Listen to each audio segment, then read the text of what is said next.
What it do, what it do. And welcome back to the Jaguar Wright Effect, Jaguar Wright Show for the weekend wrap up. You know,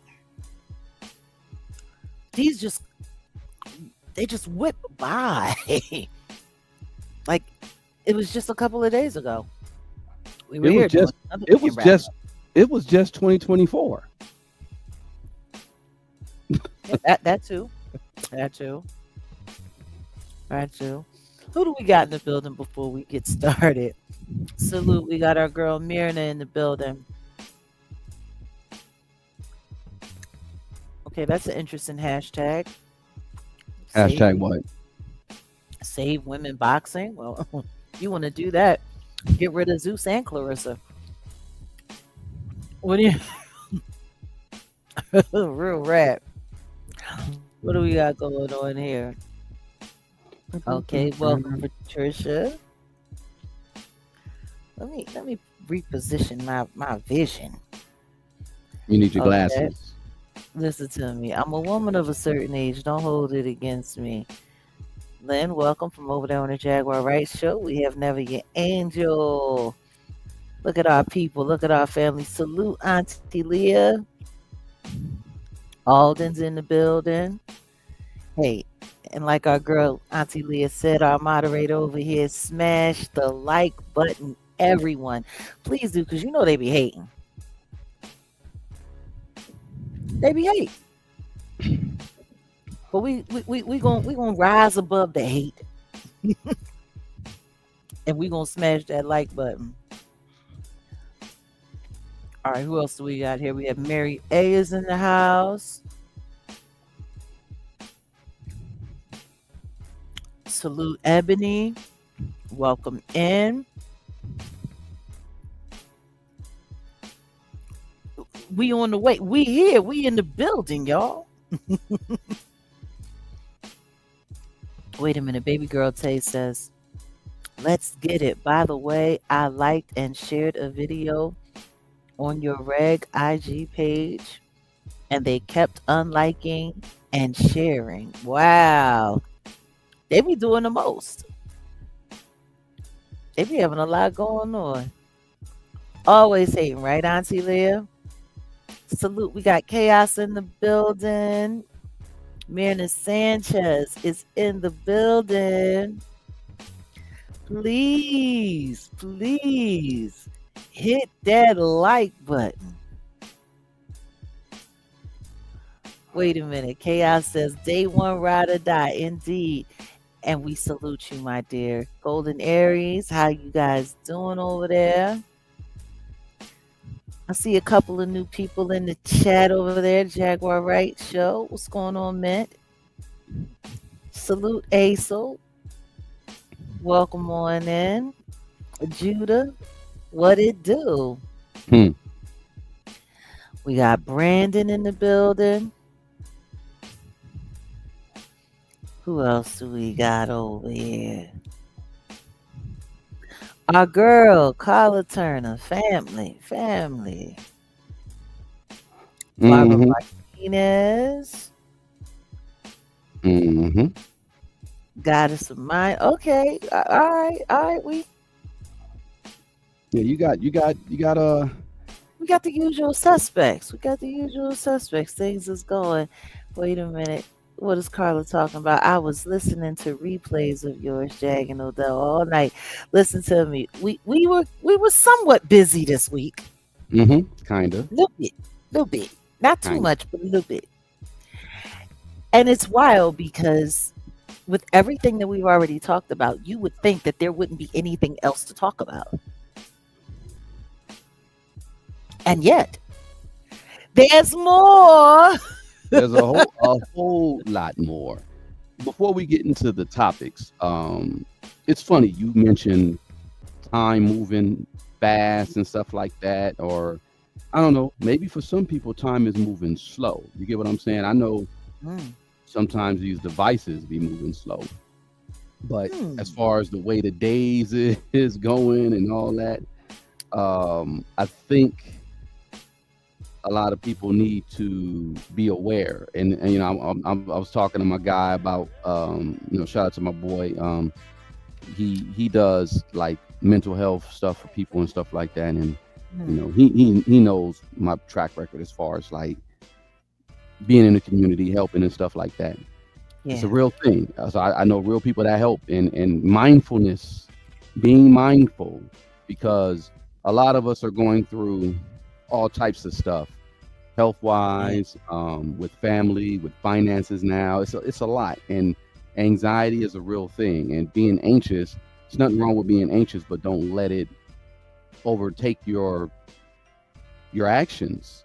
All it is you being kind of like in fear of maybe something happening in the future, or maybe it's something that's going on in the past that happened to you, and you Yeah. haven't completely healed from it. It's a reoccurring thing, etc., etc.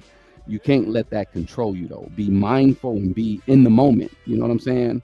um and I say all that to say, just, you know, just to give people some good information. Don't let everything, you know, don't let fear cloud your judgment. I was telling you earlier, Jag, about, like, you know, personal stuff with the family, and I'm like, how they, you know, and people do this. People try to tell you certain things, say what you can't do, and it's a form of control. It's a form of witchcraft, if you really want to talk about it. um but yeah, don't let people put that on you, and be mindful and be thankful for the time. We are in the middle of summer. It's a whole lot going on uh globally. If y'all understand what's going on with CERN, they've been Hmm. running this hydro collider for some years, and they recently just shut it off. So let me tell you something about how they what they're doing, because I think they're gaslighting the world. For example, I don't want no one to use Google. I don't want no one to use AI. I want everyone to tell me, who is this guy here. Just you can put his name in the chat. You could I spell know it. who he is, but I'm not gonna say it. No, no, no. I want you to tell me. You tell me what his name is. You want me to tell you? That's Joel Osteen. Okay, you're right. And how do you spell his last name? Osteen. I think it is. Is it? Okay. I think someone in the chat said something. Well, Barbara said she can't hear. I don't know what's going on. You can't hear it. Yeah, Auntie Leah has the, well, God, this is moving fast. This spelling right here, or with two e's. Oh, like you said, it's Olstein or Olstein. I Which said one? Osteen. I believe I said. Okay, I'm gonna tell you something. Before I woke up this morning, I thought his name was Olstein. Olsteen. And I know a lot of people probably will agree. They thought it was Olstein too. This is on his Wikipedia now. I was right. Okay, you were right. But how many of y'all remember his name being Olstein? Here It's we the are way with the people say it. Here we are with the Somebody said Berestein. Boylstain. I'm Yeah, well, done.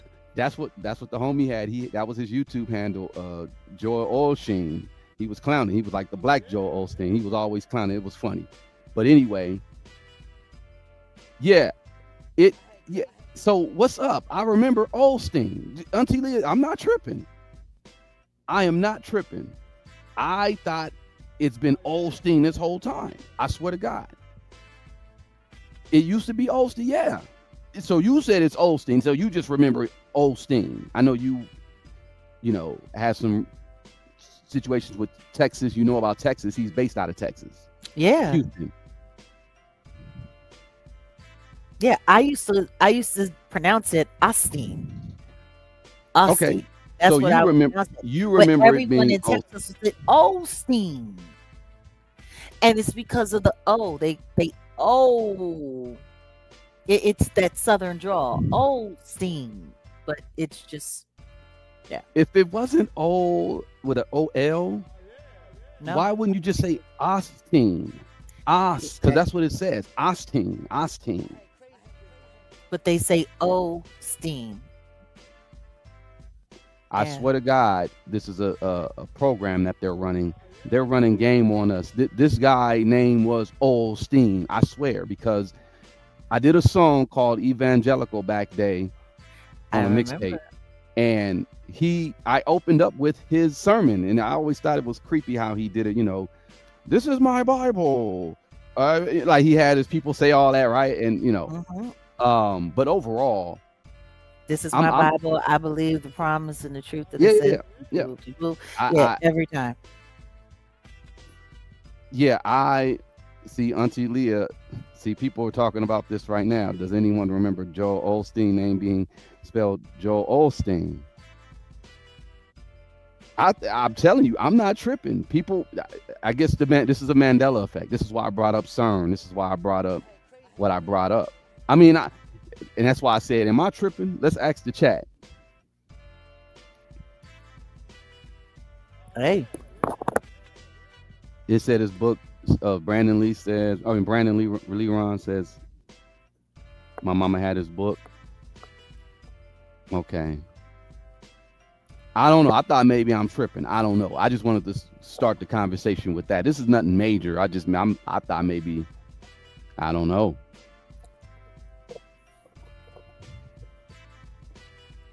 mm-hmm.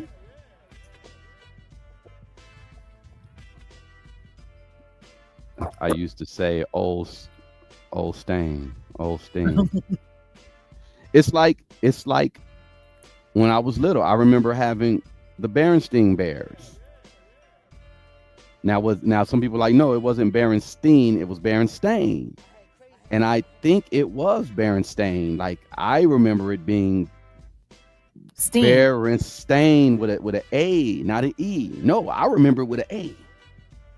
What was that? We had this conversation before regarding Uh-huh. um, something else that was big and pop. What was it that we had that conversation about? Um, and we looked it up, Mm-hmm. and I think it was like a commercial ad or something. Mm-hmm. What Do was it? you remember? I'm trying to remember. It was oh, but we had that conversation and we went and looked it up, and it was not what I thought it was either, and it was not what you thought it was. Ooh, what is? They do I, this to us all the time. I could have swear, yeah, I could, yeah. I'm trying to remember, but anyway, long and short of it, your point is they be playing with us online. They be playing with our minds. I just think globally, and it's funny. I bring this up because, like I said, I was talking to my boy, and we were just talking about the hive mind of the internet and how Yeah. people, you know, he was asking about like, Chat GTP. What do I think about Chat GTP? He was telling me, he used the task part of it, like as an agent. And I was like, no, that's smart. Ain't nothing wrong with using Chat GTP in AI, but don't let it think for you. Do you And know how the many internet, people are using that for their work? oh yeah, I was just working, and I was working on someone. They were, like I said, a county employee. They work from home, and that's all they were using was Chat GTP. That's wild. County employee probably went and got all kind of degrees and did this and whatever, and that's what they're using, Chat GTP. And they're laying off people, government and private sector, left and right. But people are using Chat GTP. Now, what I'm learning about Chat GTP and most AI right now, you got to buy credits, or you use credits, and that's basically your computer tokens to go to talk or to do a task, whatever task that you wanted to do, and it costs so many credits. So you're not, it's not like it's free. even though if you paid, the $20 for the chat GTP, because it costs for energy. It costs to use a server. You're using processors, you're using GPU speed, all that stuff. Hmm. Ah, listen to me. I was looking at one of these reality dating relationship shows, and there was literally a guy who was sitting on there asking ChatGPT for relationship advice. Oh, that's dumb. Dead ass. See, that's the problem. That's why. Asking ChatGPT, um, is it important, to be the first person to forgive in an argument in your relationship?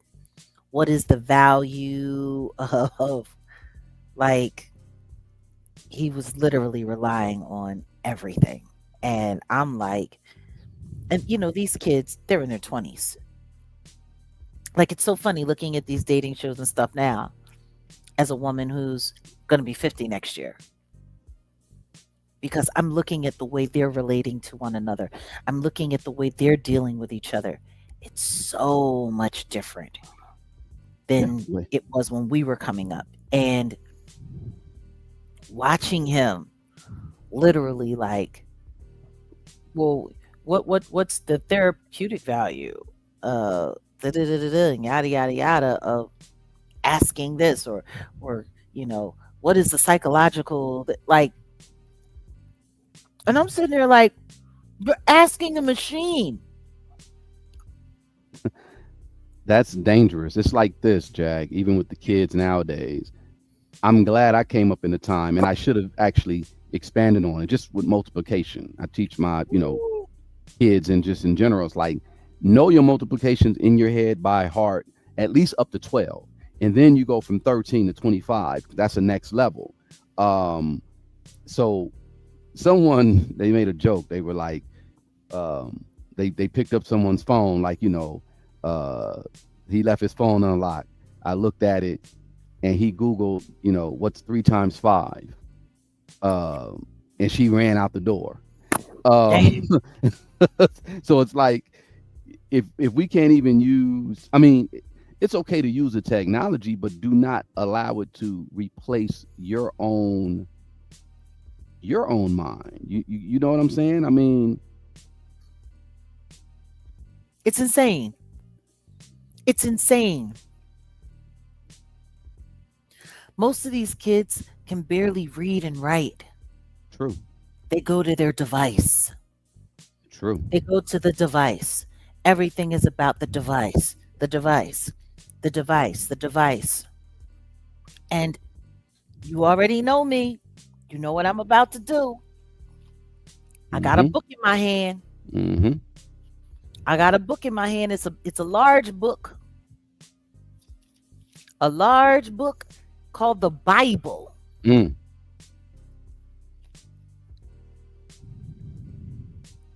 This second beast, and this is Revelations chapter 13, starting at verse 11. Actually, I'm sorry. I'm going to start at verse 14. The second beast fooled people on earth by working miracles for the first one. Mm. Then it talked them into making an idol in the form of the beast that did not die from being wounded by the sword. It was allowed to put breath into the idol so that it could speak. Everyone who refused to worship the idol of the beast was put, well, they were unalived. Yeah. All people were forced to put a mark on their right hand or forehead, whether they were powerful or weak, rich or poor, free people or slaves. They all had to have the mark, or else they could not buy or sell anything. This mark stood for the name of the beast and for the number of its name. You need wisdom to understand the number of the beast, but if you are smart enough, you can figure this out. Its number is 666, and it stands for a person.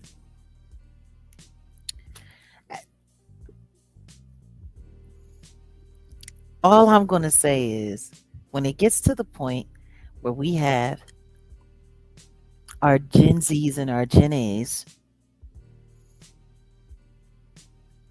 speaking to a machine for love advice, Hmm. for life advice, for validation on whether or not they're a narcissist or a compassionate person. Yeah. Ooh, that's all I'm going to say. That's all I'm going to say. And in a short while, when it becomes common or demanded to start implanting things into your body, not being able to buy anything, not being able to sell anything, what say you then? What say we then? Nah, I'm moving my life towards just getting back to nature, getting back to the land. I'm looking at CDs right now. I got books behind me. And I'm glad you brought up the Bible because, that's a book. It's not look, I guarantee you they probably already have an AI that can explain to you every religion that has ever been made on this planet, and it's going to like maybe come up with a new religion because this AI stuff will lead to a different breed of people, and there are already people that worship artificial intelligence. Don't get it twisted. Oh, yeah. um and they're going to Peter Thiel fool. is one of them. Uh-huh. And they're going to try to fool the rest of the world into doing it, so they slowly give us stuff like it's like, so I don't want to get too deep, but even technology that the fallen angels had given to man, Hmm. um, even farming, even something as simple as farming, because I think in the Bible it really just talks about eating from the tree, and We weren't trees are supposed to just, be doing this stuff. yeah, because it disturbs the natural, you know, if you got raw land, if you understand how raw land works, I'm not quick to cut down any tree. Number one, I'm gonna respect that life too, and I'm gonna let it That part. flourish. And plus, it it does something to your soil. The selenium, like let's just say if you have apricots or peaches, selenium out of the soil is good it's good for fighting cancer, because Hmm. apricots, they get a lot of the selenium out the soil. They put it in their fruit, and then we had a lot less cancer back day. In LA, we used to have like loquat trees, apricots all over the place. They slowly, systematically got rid of a lot of that stuff on purpose. But back to what I was just saying about technology, just in general, we really aren't so supposed to be dealing with technology. God's like, here you go. Uh, I guess the Garden of Eden, or just regular planet Earth. Here you go. This is a paradise, y'all. Here's a tree. Eat from the tree. Drink from here. We shouldn't have to um, genetically modify fruit or vegetables for anything. Like strawberries naturally aren't looking like how they normally look when they were first put on this planet. They were not even edible. Same thing with bananas. Bananas have some big seeds, and they're very small flesh. But we over thousands of years we cultivated it. We use technology, genetic cloning, to make it Hmm. the banana that we got now. Same thing with the corn. It took thousands of years for corn to be how it is now. So I'm just saying, in my life, I'm getting back to going back to the regular. I'll grow my own food. I'll raise my own chicken. I will do what I need to do. I'm gonna try to even, especially, if we get atmospheric water generators, boom, have my own water. We got to just get back to not depending on the technology 100%. There's nothing wrong with using Chat GTP, but like I said, if you can't even just calculate in your head 3 times 3, something wrong with you. if you got to go to the computer for your love advice, you should just go read a few books. Start with like Men Are From Mars and Women Are From Venus or something. You know what I'm saying? Um, like it's really just about that. Just I say go back to what we've already had, books. And I'm going to stick to a book. I'm not going, they can easily change whatever that's on the internet, that's on someone else's server, because it's not your server, it's on someone else's device. They can change it, just like this Joel Olstein, you know what I'm saying? Berenstain Bears. They can change it. It's there for them to change it. But if you got a book and it's published and it's, fact checked, because that's how it was. It was always, you produce a book, you got a copy editor, you fact check it, you gotta make sure you ain't got nothing in there that's gonna get you sued. We just gotta get back to that. It's nothing wrong with using the technology to a degree though, but don't be a smart dummy. That's what it is. Don't be a smart dummy. Are you smart though? If you're Well, relying on a machine, are you smart? Look at our children. Look at these kids. while I look at They, what Karis once said, because he told his daughter, I'm the smartest person in his house. And she's like, really? He's like, yeah. And, this was when the internet was a new thing or whatever. I think he made a mention of like, if I don't know it, I can always reference or go to the internet or go to this, or I can read a book, or, it's like, so I am smarter than everyone if I know where to reference. And that is true. But if you're completely dependent on said technology to call yourself smart or wise, no, you're not smart. You're a dummy. You're a well, smart you're dummy. you're highly influenced. You're highly influenced by an inanimate object. Let's just be real. There's going to come a day where someone's going to go on a mass mainframe and they're going to type in some really, really, really dangerous lies. Hmm. People are going to believe them. And it's going to create chaos in the world. But then again, I mean, we could say that with books. Well, There's plenty of lies that have been put in books there's that we plenty of believe. lies. There's plenty of lies, but there's also Look at our books, so called plenty of, history books. Look at our American history books. American history books, fact or fiction? I want to ask everybody in the chat, fact or fiction? American history books. you didn't really go through the uh, general public school like I went through. And, I know you were, private for the most part, but in the public school, I could remember even being like kindergarten or third grade, something like that. And I always had a quest for knowledge. I want to know history. And Hmm. the history that I knew of the Americas and, the beginning of the country, of course, was all bullshit that they told me like in the first grade, second grade, third grade. And then as you start to get older, you're like, okay, they already gave you like a base foundation, which it was already, you already based it on bullshit. And then, I go from the third grade to the sixth grade trying to learn more. And they just added on more bullshit. And then like from the sixth to the ninth grade, junior high, boom, more bullshit. I started waking up after like the 11th grade. It took that long. And, I started reading books like People's History of the United States. That's why I even created Set in the West, because of, the People History of the United States by Howard Zinn, which was a good book. And it was talking about the Hmm. real history of the real people, not what the group of lies agreed upon, like Napoleon said. It was the accounts of real people in the United States. And I said, oh shit, they've been lying to me this whole goddamn time. Yeah, the entire time. Yeah. The beginning of this country, even the way they teach the kids about the way America was colonized, like they try to make it sound so friendly.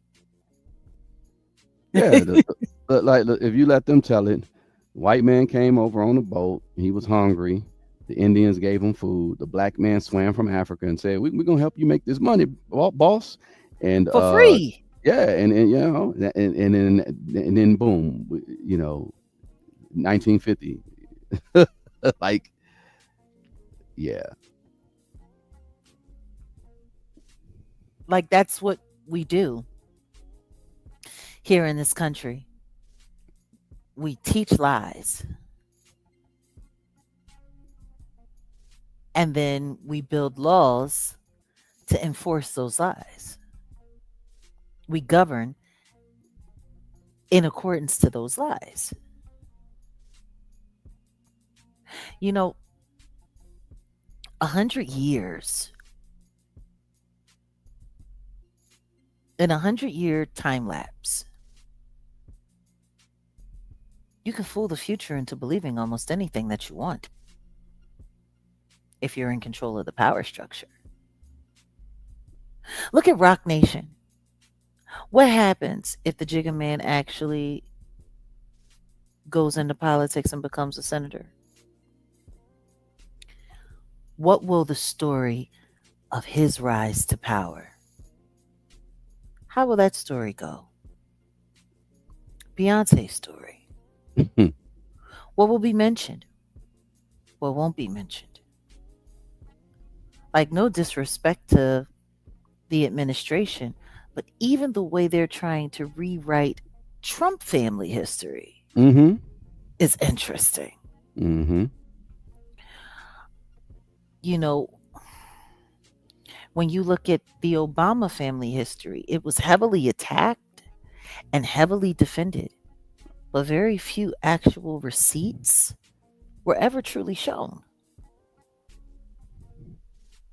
It was more based around the conversation of it all, or the reluctant nature for them to just provide things.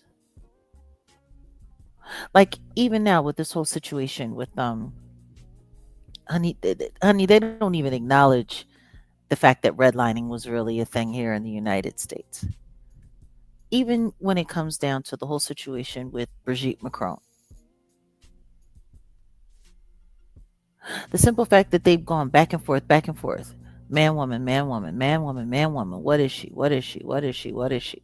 Hmm. And the fact that that still hasn't even been resolved.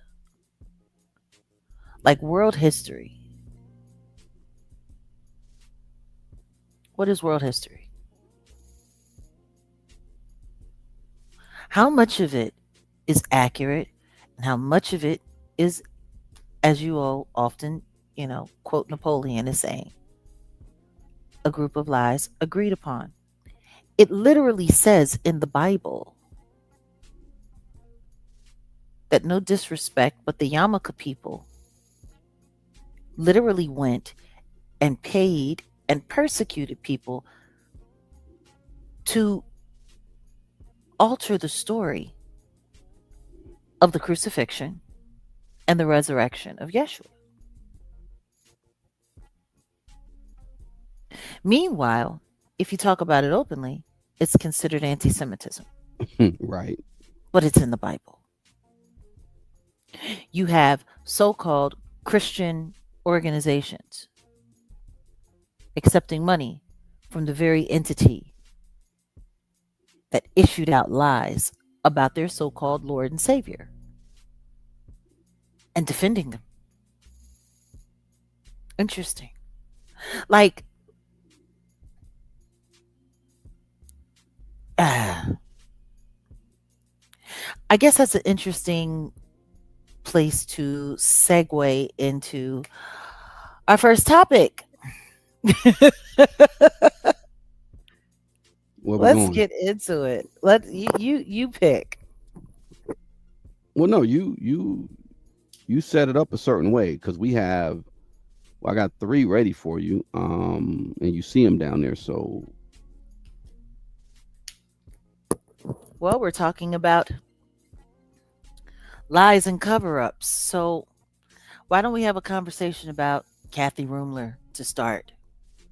Now, for those of you who do not know who Catherine Rumler is, Catherine Rumler is a very prominent attorney here in the United States. Matter of fact, her career has been so prestigious that she actually worked in the White House as lead White House counsel for Barack Hussein Obama, the Obama administration years. After she left her job in Washington, she went and she got a very, very, very cushy job in the private sector in New York City for a big old law firm. Um, was Goldman and Sachs, right? Former Goldman Sachs exec. Yeah. Yeah. Where she was kind of like the supervisor for another so-called hotshot attorney in this current day and age who goes by the name Alex Spiro, Hmm. who's now at Quinn Emanuel. Yeah. And she is the one that put him in a league with Jeffrey Epstein. Now it's interesting because they're trying to change that story. Have you seen recently? They're trying to No. say that they never worked together. Alex Spiro never worked with Jeffrey. Oh, He, really? yeah. He wasn't the attorney, even Uh, though Kathy Rumler has already. I don't know. Maybe that's one of the lies, but they're already trying to rewrite that history. Kathy Rumler had a very, very, very close relationship with Jeffrey Epstein. He fancied her very much. yeah. She called him uncle. Uncle Um, Jeffrey. He according used to to send political. her gifts and Yeah. pop pocketbooks, expensive purses, and fabulous couture. Please go ahead. Yeah. According to Politico, they're saying that Democrats accused Kathleen Rumler of lying about her ties to Jeffrey Epstein. This is the former Mm, Goldman Sachs exec. Um, she was sitting with the White House Oversight Committee or the House Oversight Committee yeah. and the Government Reform Committee. They had harsh criticism for Kathleen Rumler, the former top counsel for Goldman Sachs. She testified Wednesday as a part of a panel ongoing investigation into Jeffrey Epstein. Speaking of reporters during the break proceedings, Democratic members of the committee questioned Rumler's credibility and the nature of her ties to JE. Her response Her responses have been shameful. This is what Representative Garcia of California said. We can all read the emails in the files about her making jokes about massages, about her making jokes about Russian women, about her making Mhm. jokes about Epstein's girls. For her to deny that there was any type of real relationship there, I don't buy it. That's what he said. These people are going and sitting in front of these committees and playing in their faces. Hillary Clinton. Oh, I had no idea. I really didn't know him like that. I really didn't this. I really didn't that. Yet your daughter lives in a condo that was purchased by him in a Hmm. you got they don't even talk about Bill Gates testimony. The only thing that they really reported is that he said he was very ashamed for knowing him, even though his interaction with him was limited. Okay. Yeah. And now she's trying to play it off because don't okay. Yep. Okay. Committee members pressed Rumler inside the closed door meeting on the content of her emails, and they were all released by the Justice Department. This was some time back, maybe a month ago, involving the Epstein case. So, she received gifts from Epstein, like you mentioned, and advice that she, exchanged with him. um, the House Oversight Committee, James Comer, the chairman, James Mhm. Coleman, said that Rumler was one that the one that was with Epstein until the very end, Yeah. and she worked to rehabilitate his image. Just like the girls down in the Virgin Islands. Ms.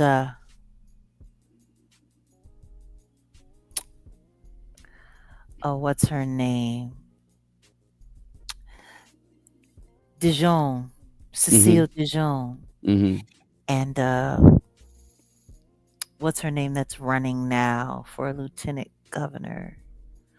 Oh, why is her name escaping me? There's so many names that are attached to this man. It's Well, here's a name. mm, There's a few names because you mentioned Bill Gates with Kathleen Rumler. mm-hmm.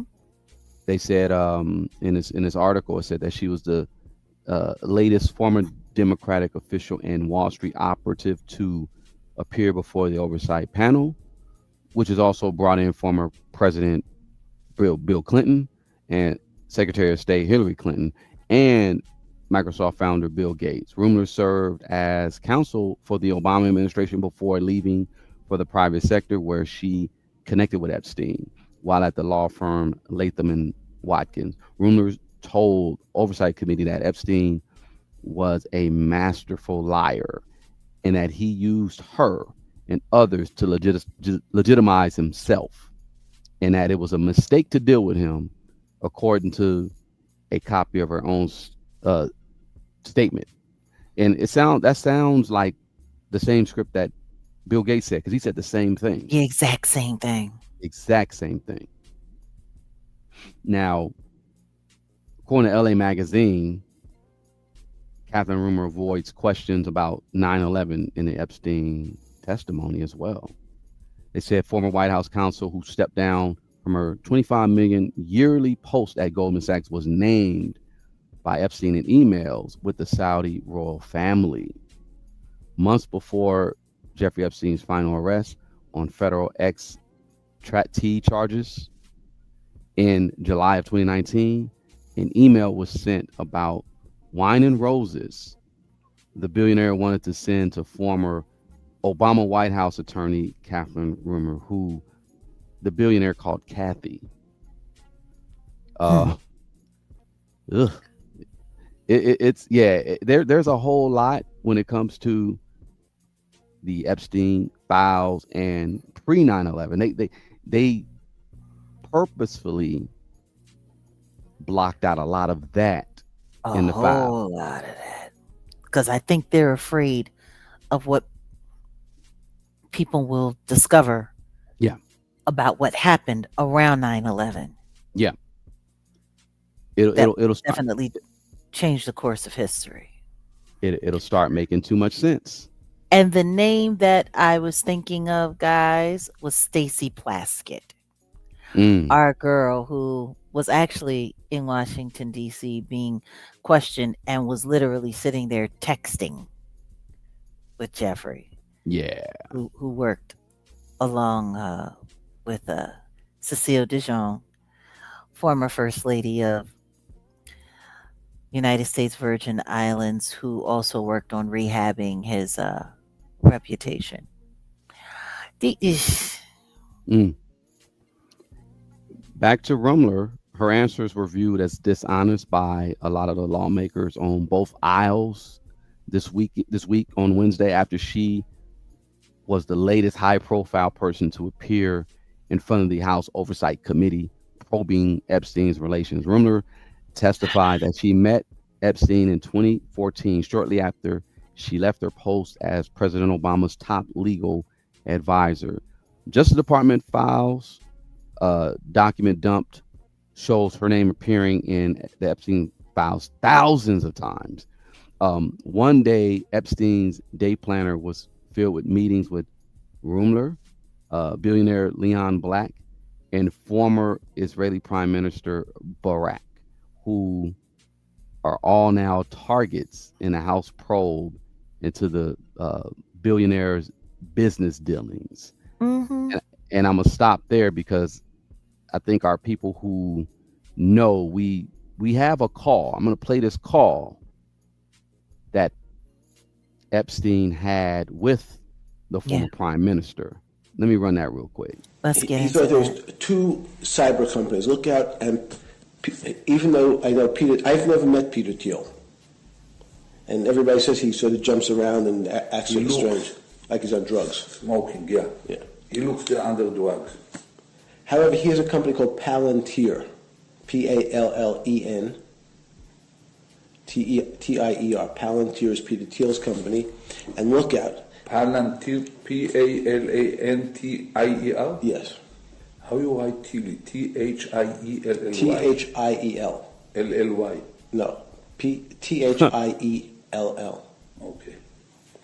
So he thought that Peter would put you on the board of Palantir. Peter Thiel is one of the best. I've never met him. He's going to come here next week.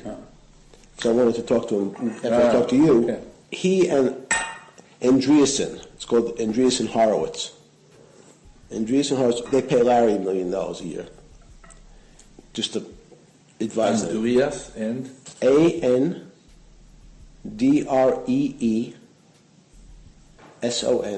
Andreessen, and Horowitz. Howard.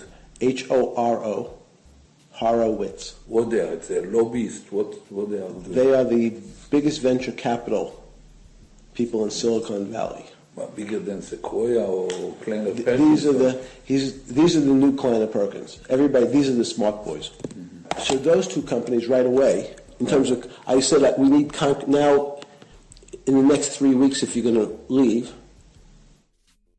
So this was Jeffrey Epstein advising former Israeli Prime Minister Barak to explore a relationship with Peter Thiel and his company Palantir.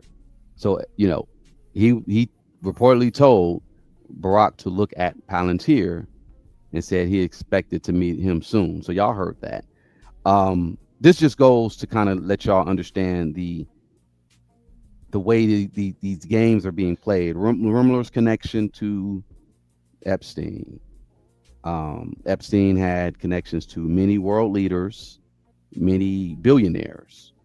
Peter Thiel, he has his home. If you haven't heard, he has his own private little text messaging group or Telegram group or whatever called the Dialogue, I believe, where it's billionaires, tech people, and influencers, and celebrities and stuff like that, like people that can make some things happen.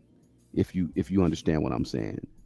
So them going to have her up there, and I guess she just blatantly just pretty much Lied. I mean, she had received handbags, luxury vacations, private jet flights, salon visits, haircuts from Epstein. Everything. Epstein, she called him sweetie, Uncle Jeffrey. Uncle Jeffrey. On Wednesday, she continued to downplay her relationship to the apparent sugar daddy during her testimony, which it wasn't taken under oath. And again, y'all know she called him a masterful liar. She also said, I think it's difficult to see how Robert Garcia, I'm sorry, the House Oversight Committee member, he said, I think it's difficult to see how she's being completely truthful in there with the answers, and that she's what she's given to the committee. So, look, They have really nice ways of not calling bullshit. Like much. The way they refuse to just flat out say, you're a lying ass bitch and we know it. We got the paper here. You swore on the oath you would come here and tell the truth. You a lying ass bitch. Take her ass to jail. She's committing perjury.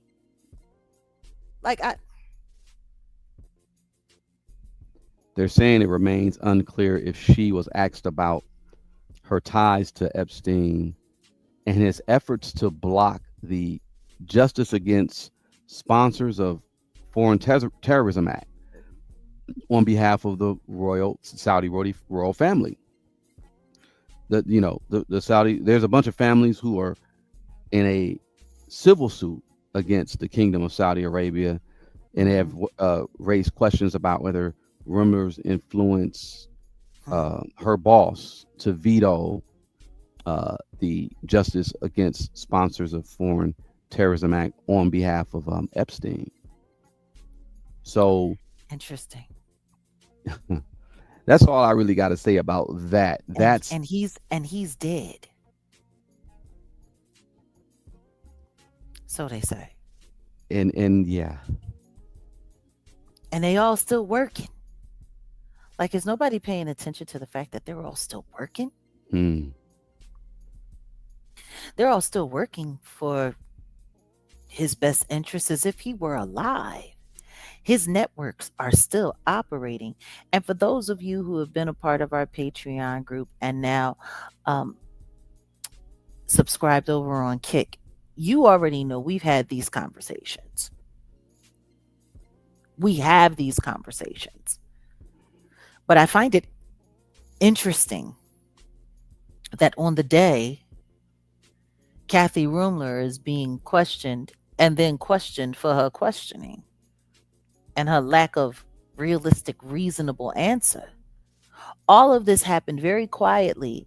It went very subtly under the radar without anybody even knowing that it was happening. This should have been top flight news this week. Mm-hmm. But instead, we've been busy, no disrespect, talking about the disappearance, the demise, and playing the whodunit of Nolan Wells. Matter of fact, while she was in the middle of being under heavy questioning, under fire, we were all being, I don't know, I guess, what's the word? Inundated with the update conference Mm-hmm. with no update, just the reporting of a, yeah, so what? I reposted a picture. I just reposted the picture because somebody else posted it and I wanted to know if somebody was going to say, we didn't say nothing. And yes, please protest quietly. And if you don't have any money, please, we're not begging for you to donate to our GoFundMe that has almost $1 million. And yes, we're having a party. Tyler Perry is throwing our son a party at the fairgrounds. And everyone who knew him and played with him and lost him is welcome. And yes, the press will be there. Like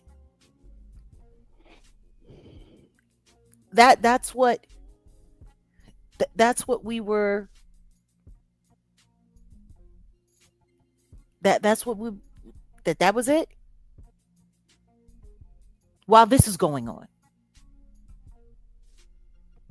And then they quietly snuck that news out after she had testified and said, yeah, don't know if we believe her. Hmm. We don't believe you. You need more people.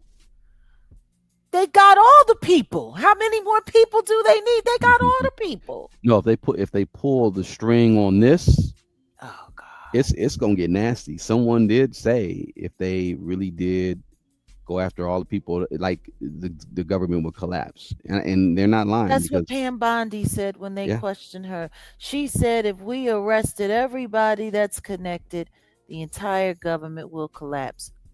So then why haven't we just said fuck it, fuck it? yeah. Why are we still letting it operate? See what it is? It's the people. They've gotten us so Complacent. and tired. A lot of people are working two jobs. A lot of people like they got us, the American people, in a hella trick bag right now. Um, yeah.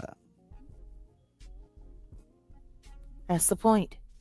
That's the purpose. Mm-hmm. You're too Yep. tired to fight for justice. You're too fired to fight for a better tomorrow. Too tired. You're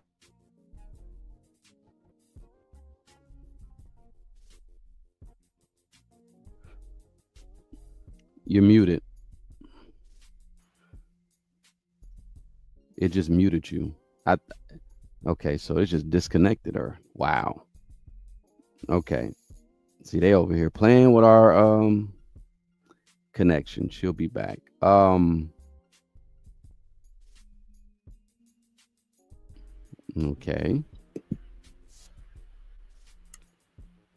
Mic check, mic check.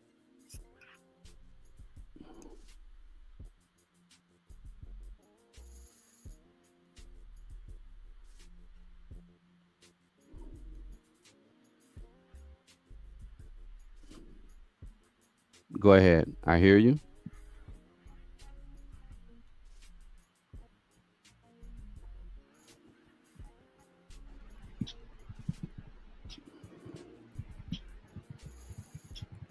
I can't hear you.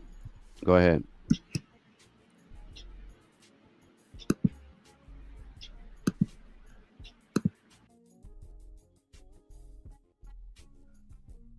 All right, y'all. Whatever's going on in this backdrop, you know how they do. They love messing with our stuff. Y'all hear me though, right? Okay. Just give us a second. Yeah, exactly. Well, we was getting ready to change the subject anyway. It really didn't matter. Um, because yeah, obviously that's an issue. You know what I'm saying? Speaking on pertinent topics, speaking on things that, I mean, in all actuality, it makes sense because look, when it all goes down, it's just going to be that right information uh, given to the right people. Okay, I'm assuming you on your phone now.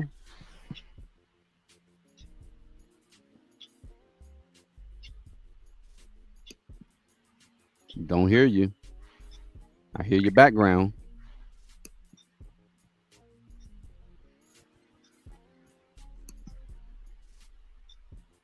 hello. Yep. Okay, I was trying to see if I could get a test on it because for whatever reason, my mic. So I'll be right back. All right. Sorry Please. about this. It's just I don't know what's going on, but The computer is out. What happened? my mic, it's not connecting, but I have to check something. I'll be right back.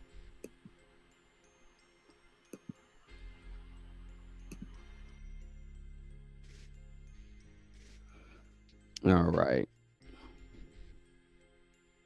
All right. Well, I guess we'll wait. I guess in the meantime, let me see something. Um, I have something for y'all. If you guys are really interested in, fuck it. Let me just put it out there. Since these people want to play, I'm gonna put this website in the comments, right? Okay. If I were y'all, just get ready. I'm gonna tell y'all to bookmark this site. Just be mindful and be careful. It's pretty much a site where if you're looking for, how could I classify this? It has a lot of information on like search engines, people searches, username searches, geology searches, stuff like that. Um, darknet searches, phone searches, image searches, data dumps. It's an interesting site. License plate, vehicle recognizer. Like it's you just gotta y'all gotta check this out. Hold on, let me see. Let me add you back. I'm assuming you can't. Okay, I take it your computer is down or something. What's going on? Mic check 1 2 1 2 1 Okay, 2. How that's do I better. sound? That sounds better. That sounds Okay. better. Now All right. we was I was literally just about to just go on a field trip. Let me Oh, share really? this. Let's do Well, that. we could still do it real quick. Not like a field trip like that. And I'm seeing what's going on with this site. What is I mean with this chat. But Looks like something is just getting hot. okay. That might be an issue. Not quite sure, but On the computer, right? yeah, well, I switched that up, but we can talk about it later. Everything All seems right. to be Well, we're gonna get new computers and all that good stuff. I got a whole whatever. Um, don't even trip. But yeah, the site. Just be careful. This is like some high end. Like this reminds me of when I used to be online as a kid. So I've had Mhm. homies who were like dealing with like file sharing before LimeWire was a real thing, Right. and I was pretty much just stuck on AOL. I did everything AOL. I was like first got introduced to the internet, fixed my mom's computer, got her, she had AOL, you know, and was just mainly dealing with AOL. I didn't step outside of the AOL construct. I didn't go to the World Wide Web like that. I was doing everything AOL, AOL, AOL. And I just put this site up. And this is for people that are, since we're talking about like technology and we're talking about Mhm. certain stuff, um, this is a tool, I would just say, as far as um, if you're, because I've been in the business of documentation, Right. researcher, stuff like that. This site that I just gave y'all, it has so many tools and so much that you could do. Like if you want to look up certain people's YouTube and what they pretty much do on their YouTube and their it has like comment finders, find someone's YouTube channel ID. There's a lot of information that you can get from this site. It even has police cop database lookup. Hmm. Like it's so much. Look, like I don't share this. I just said let me just give it out because I don't really care. But there's so much. They have the George Floyd protests, police brutality videos. They have police protest videos, stuff like that. This site is like, and y'all lucky because if y'all rock with us, y'all cool. Y'all, you know, it's really just a good tool. I'll just say it like that. And I have other sites as well, but I don't really, but this is just a good site. I was really going to just go on here and find a live cam because they have global live cams of like if I wanted to go to Venice Beach right now and see because Right. they have a camera on Venice Beach. They Barbara has have an important question to ask before you get too far. She sure. wants to know if this is a safe website. Well, this is what I was trying to let y'all know. Don't open it. It's safe, but it's certain sites, certain links on there are not. I'll just say it like that. That site is safe, but don't go on that with your like do like in y'all if you know like if you know how to either tap in with a I guess the incognito mode or um a different computer that you have that's not yeah exactly chaos nothing is technically safe, let's just keep it but you could I'm giving you this site because it's like there's so much stuff going on um in the world and you may need it. Like you may stumble upon something where like I'm looking for this or someone um just trust me, this site is safe, but when you go into other parts of this site you just got to be careful. Have your what's the word I'm looking for, just be protected. That's like I wouldn't tell you to date, go into the dating world and just hit everything raw. I mean, shit. Lord have I mercy. they have a clubhouse database and they have a clubhouse search and they have the rooms in the clubhouse. Like this yeah, this whole little thing is no joke. See, that's why I'm glad that I never got turned out on technology, that I never tried to know all of this stuff. I think the one thing that I appreciate is that I used it for what I needed to use it for, and I never reached beyond that. You know Mhm, what I mean? mhm. Because goofy like me, I'd have been in all kinds of stuff. I'd have been I'd have probably been just ran off the internet from every Trojan horse you could possibly think of all through my stuff. Oh no, and I've been hacked. Like, it's not like, I mean, don't get it twisted. That's why I learned so much. I don't really have too much of my information online like that, and that's a whole nother conversation when we talk about certain people, hacking people or doing stuff There's a like lot of that. that going on right There's a now. lot, A exactly, lot and of infiltration, and people are stealing people's online identities and using them to commit crimes so that they'll link back to someone else, not back to mm-hmm, them. mm-hmm, mm-hmm, Yeah. yeah. So again, nothing is safe, but here's a tool, and like I said, I'm just giving it up because I think certain people, maybe you're going through something, or maybe this might be able, you might find it useful. I'll just say it like that. Um, but while we were having the technical difficulties, they have whatsupcams.com, and they Hmm. have different, like just different cams that are just going on, like webcams that are, to the public. Like you could be walking out in the street, especially like, Hollywood Boulevard or Venice or the airport. Hmm. Let me pull up the airport real quick. In fact, I was there yesterday when I tried to do the live, and uh this just comes up. Hold on, give me 1 second. It says watch on YouTube. Is it live on YouTube? What part of the game? Hmm. Um, is it live?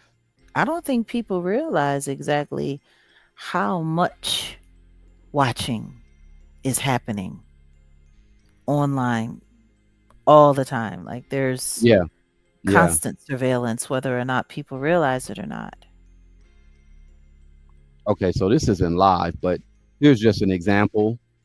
I'll share this real quick, but they do have live cams, and yeah, you really don't know where you're at. Like if you don't know, to be honest. So this is LAX. I guess a few hours ago. Um, this might be useful for our investigators who, let's just say, the next quote unquote disaster strikes or whatever, and y'all want to see eyes on it right away. Like let's just say, like the same the incident that happened in New York in 2001. There are a lot of different accounts of like what when people were there, what they really saw.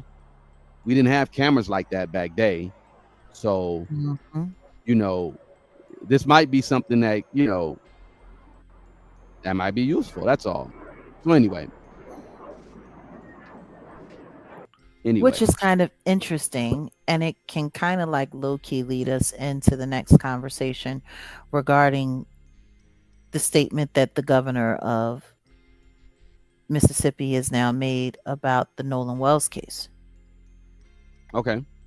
Um, for those of you who don't know, the governor of Mississippi has come forward and broken his silence and wanted to let the press know and the world know that he has absolute faith in the sheriff and the department that is running the investigation for Nolan, that they will do their diligence and that there is no need to suspect foul play. No need. Okay, but then there was the Even though he's not thing. all the way up to speed on all of the details, he can assure everyone that we should not be concerned about foul play. And how confident is he with that? Because in all honesty, I'm hearing there's some discrepancies about the boat ride. Well, let's talk Um, about it. okay, Let's talk about it. Let's get into it. okay, hold on. Because this Whatever. is ridiculous. They are, and I'm blaming it on all sides. I'm blaming it on the side that is driving this like like a like a 64 GTO on the highway to hell, all the way through the media and pounding us with it. Like, the more they talk, all it does is just raise more questions. Hmm. And the other side is equally as responsible because of all of the tactics and all of the little games that they played. You know, someone jumped into the comments and they said, people said that Nolan was walking on the beach with the young lady, the currents, the tides. He could have been drunk. He could have tried to go for a swim and got overtaken by the water. A lot of Coulda, things could have happened. coulda. And there's a lot of couldas. And they said, and meanwhile, now, all of his friends who have been implicated in one shape, form, or another, they're all receiving unalivement threats now. All of these things are going on. And they're like, all of this could have been avoided. And why do people need to make this, make that? And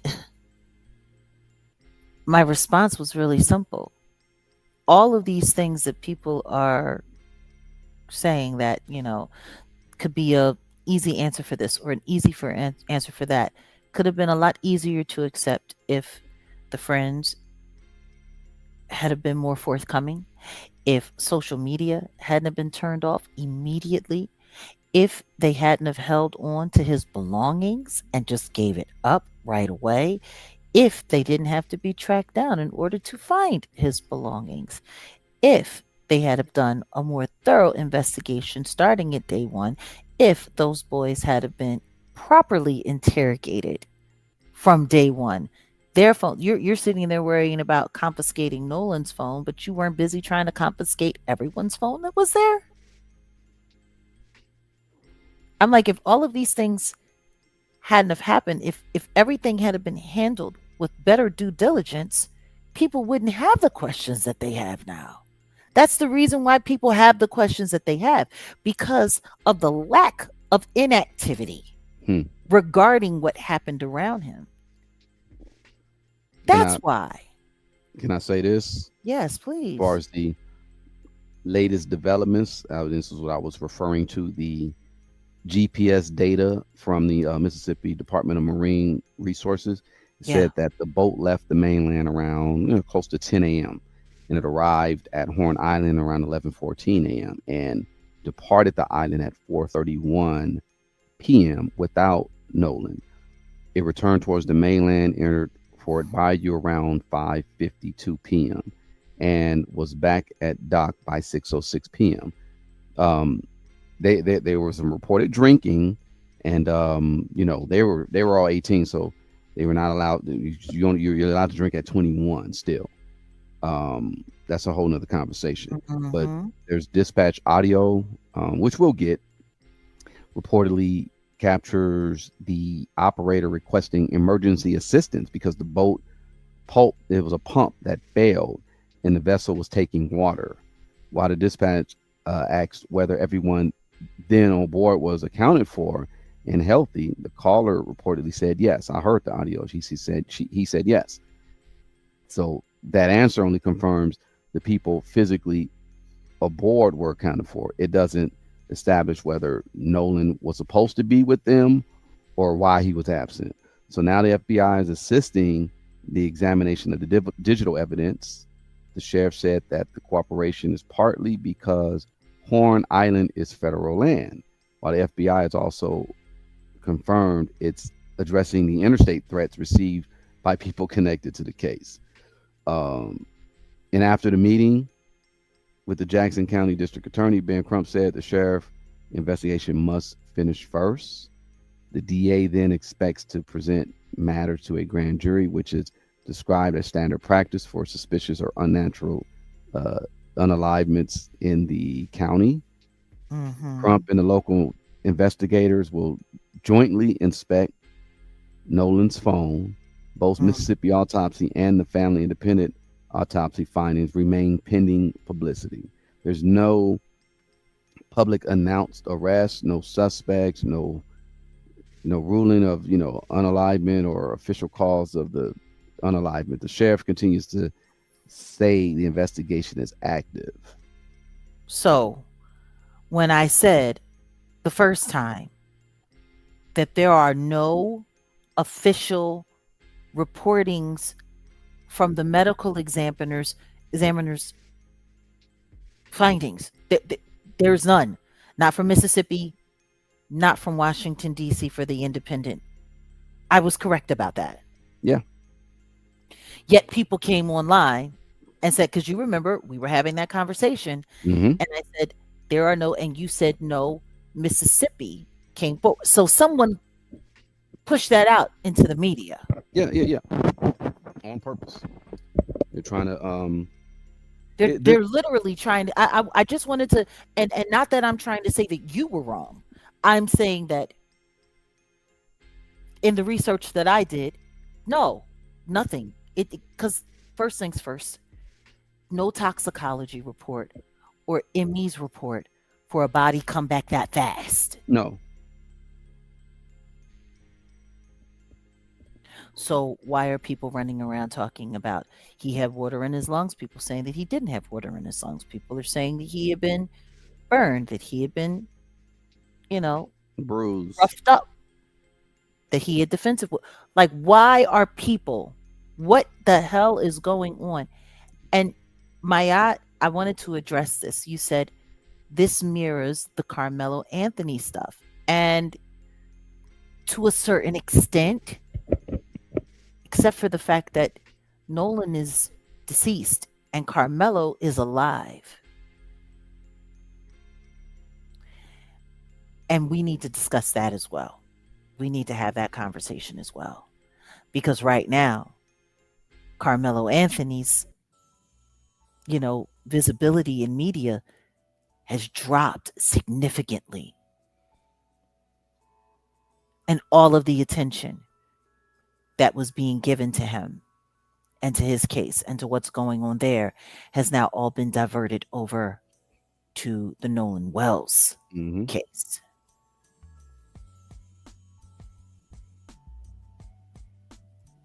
We have a ton of confusion.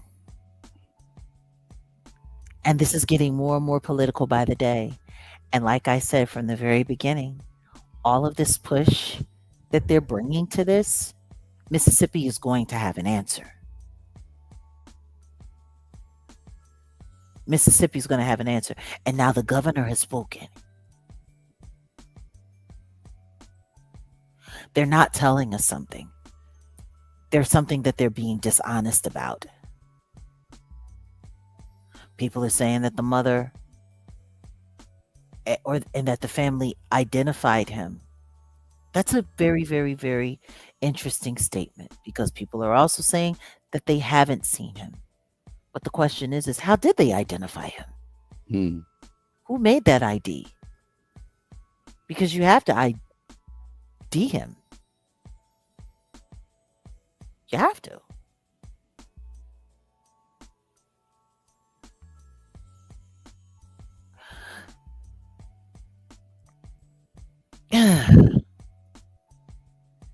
Why are they playing these games with this kid's demise?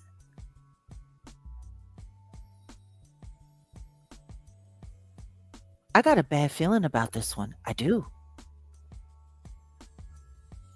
I got a bad feeling about it.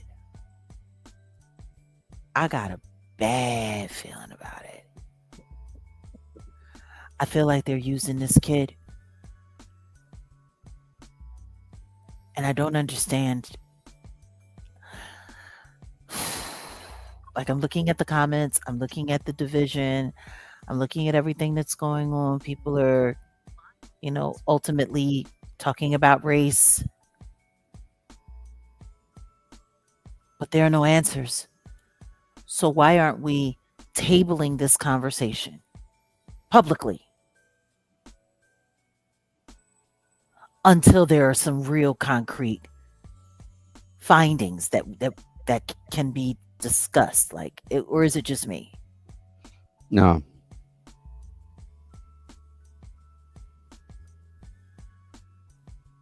Why are we talking about this? Why has all of the details surrounding everything that's happening around this constantly being thrown in our face, and yet no details at the same time?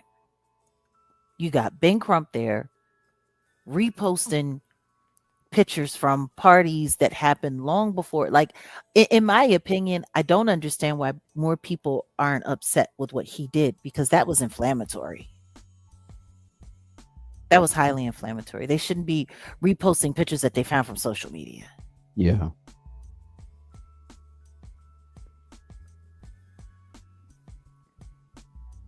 Adding to, oh my goodness, and the way they're making AI videos of Christine, and they're doing, why are they making AI videos of her? Like, why is this family, they've pretty much turned them into celebrities overnight,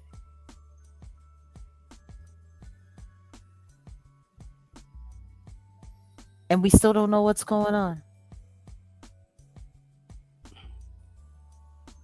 All we know is that we got a bunch of drunk kids who are behaving badly without any supervision.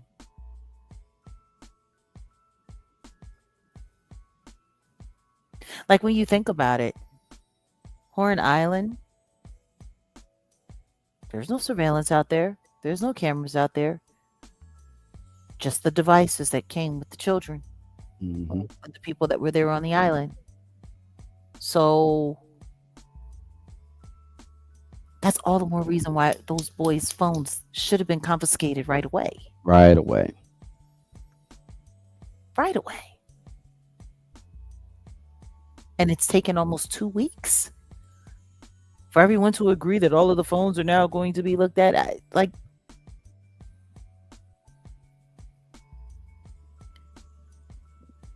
If you ask me, this needs less media attention. Less media attention. And more actual work. Mm-hmm. Like, rather than Ben Crump and them sitting on television and dragging. How many press conferences have these people done in less than 2 weeks? 2, 3. No, it's been more than that.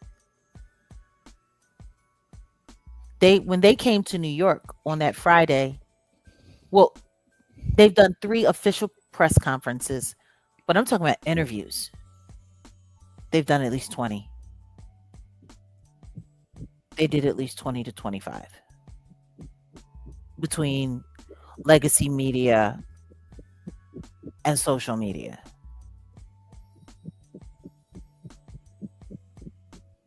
Like, you've been in media for quite some time. You worked at the radio station. You know how this works. Is that not excessive? Not even Carmelo Anthony's family did this much press. And that was stretched out over the course of a year. They got all of this done in a week. Or am I tripping? No.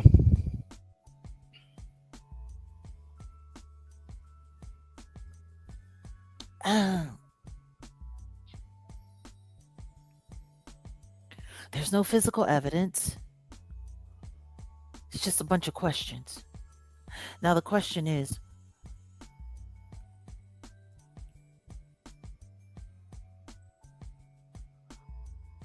what if it turns out there was no foul play?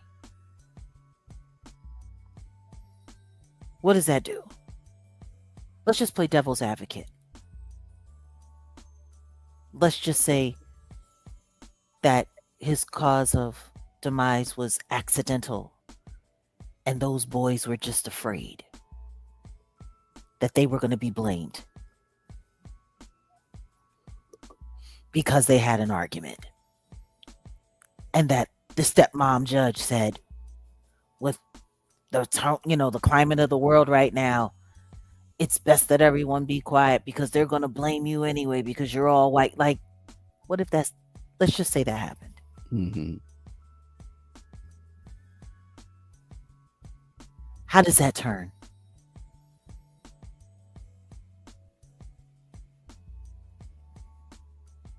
How does that turn things? Does that create greater racial disharmony because is the white side going to say, look at you black people, you're always trying to do this and you did that? Like, what happens then?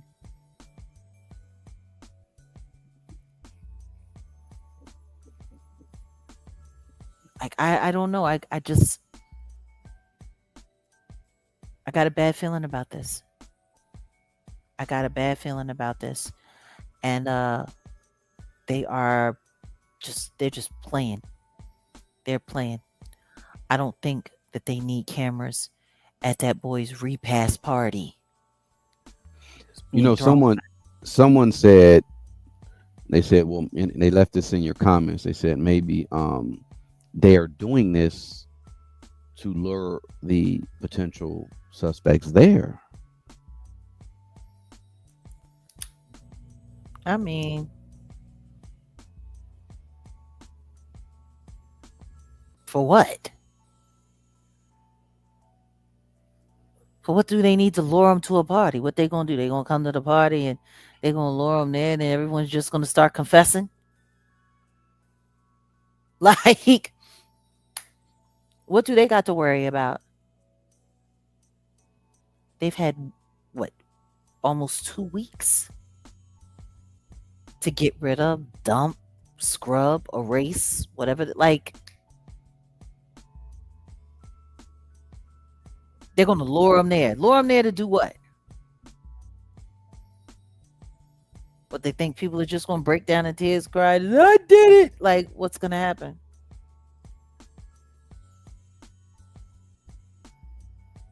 They already know who those boys are, and the truth is, those boys ain't going. Mm-mm. They're not going.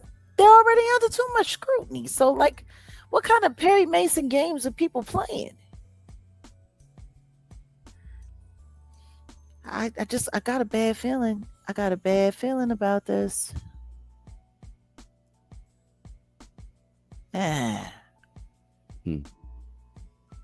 What I do know is that in the midst of all of this going on, there have been a lot of really important things happening in the backdrop. Like, number one, the Kathleen Rumler situation. We actually have some other stuff to discuss too. Yeah, we do. Yeah, let's get to it if you want to. I got a bad feeling. I just want to back away from that for now. Oh, no. Look. What we're going to do. See, I told everyone we're not about trying to be first to report anything. I'd rather be accurate than to be first. And there's been a lot of people that have been inaccurate. The question is that hastiness or is it helpfulness? Are they trying to help the deception, or are they just being too hasty to get to the truth?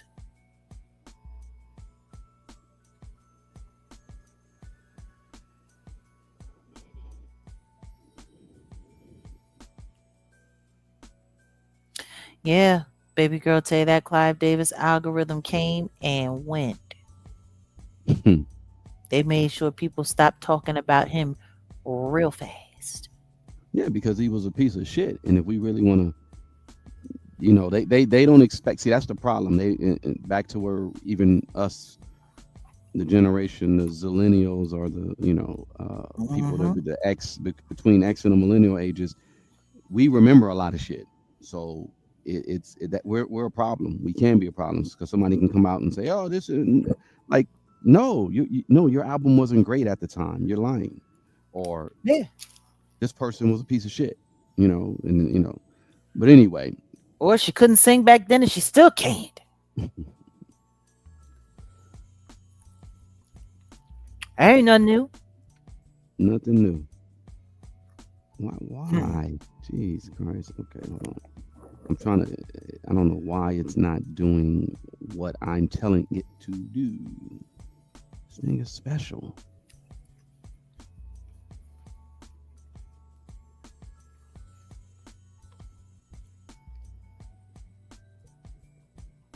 Okay. Speaking of Now being this drunk, thing, yeah, this thing just wants to act up. What'd you say? I said, speaking of being drunk, Yeah, here we are. For those who don't know, this is the CEO of Uncle Nearest. yes, Has anyone heard of Uncle Nearest? Uncle Nearest is the company that was black owned, and Uncle Nearest is supposedly the person who taught Jack Daniels how to make the whiskey. recipe. Yeah, yeah, And then Jack Daniels, very Caucasian Jack Daniels, blew up, and Uncle Nearest just became, yeah, yeah, the ones who, yeah, they jacked them. Yeah, yeah. Pretty Jack much, Daniels jacked them, they got jacked, just like and everything else. well, yeah. So this person here is a Fawn Weaver. Hmm. She has a bottle of Uncle Nearest premium whiskey. She's now facing legal scrutiny as federal agents examine possible wrongdoings connecting to the company's finances. So, for those who don't know, Fawn Weaver and her husband and former CEO Keith Weaver, they no Hmm. longer work for the company. A Nope. report a report submitted by the court-appointed receiver shows that the records were turned over to the U.S. Securities and Exchange Commissions and the federal prosecutors in New York. The filings indicate the agencies are pursuing separate inquiries, but it doesn't explain what conduct they're reviewing. And this is what the New York Times is reporting.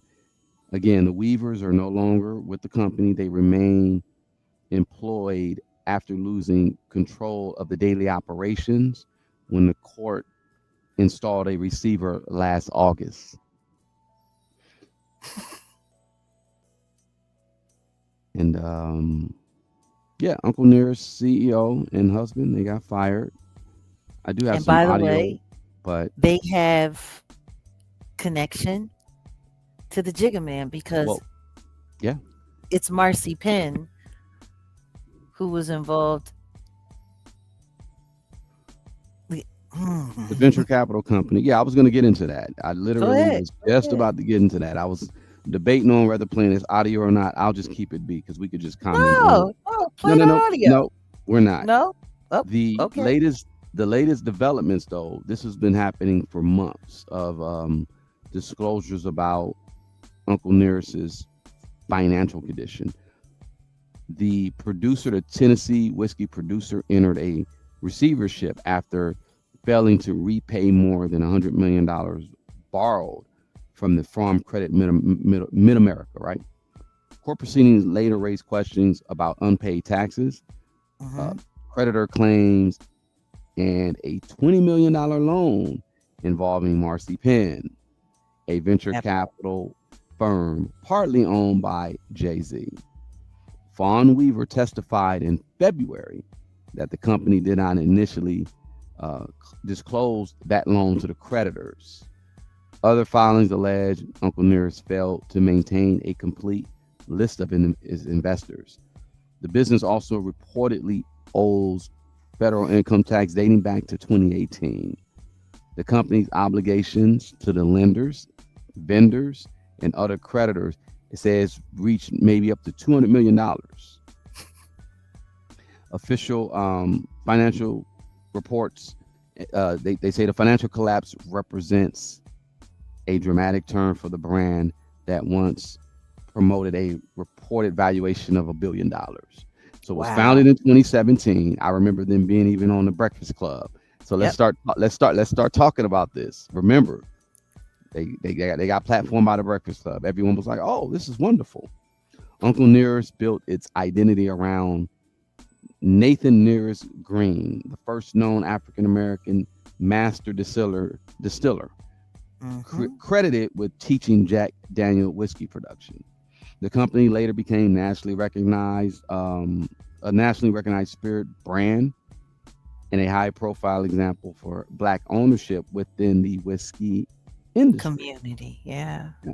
So, federal investigators are now examining its operations as the receiver works to stabilize the business. So that's that. 2017. It hasn't even been 10 years. They got their coronation at the Breakfast Club over there with Charlemagne and them. Marcy Penn gets involved with the company. Next thing you know, the company starts experiencing financial difficulties, needing loans, even though its initial valuation was at $1 billion. And then all of a sudden, here we are. It's on the skids. Mm-hmm. That's weird because Marcy Penn, it's not just Jay Z's company, but it's other board members and co-founding owners were people who were came from Obama's camp. They did all of their finances. How do how are they making these kinds of mistakes? Hmm. Like how? Meanwhile, he's suing Tony Busby because he can't get a loan for this, that, and the third or the other. But it looks like y'all bought this company so you could strip it. Hmm. And now that the SEC is involved, looking to see where all of this money is really going, you you take your scapegoat CEOs and throw them on the Barbie and let them cook. While nobody from Marcy Penn is being questioned about this at all. And he's getting haircuts and doing concerts and performing badly. And so apparently are most of his guest Hmm. performers. Like, ooh. And that performance is supposed to be something about Black excellence and entrepreneurism. Because think about it, what he represents. I don't want to talk too much about Bubble Lip. The Yeah. What he represents is Black independence. Nobody wanted him as an artist, and he came out here and made it pop, and here we are. But again, like I said, even at the time, that album wasn't like the greatest thing known. It was okay, and And the truth, apparently it still isn't because it ain't selling, even after disrespecting the boycott nor of nor Target.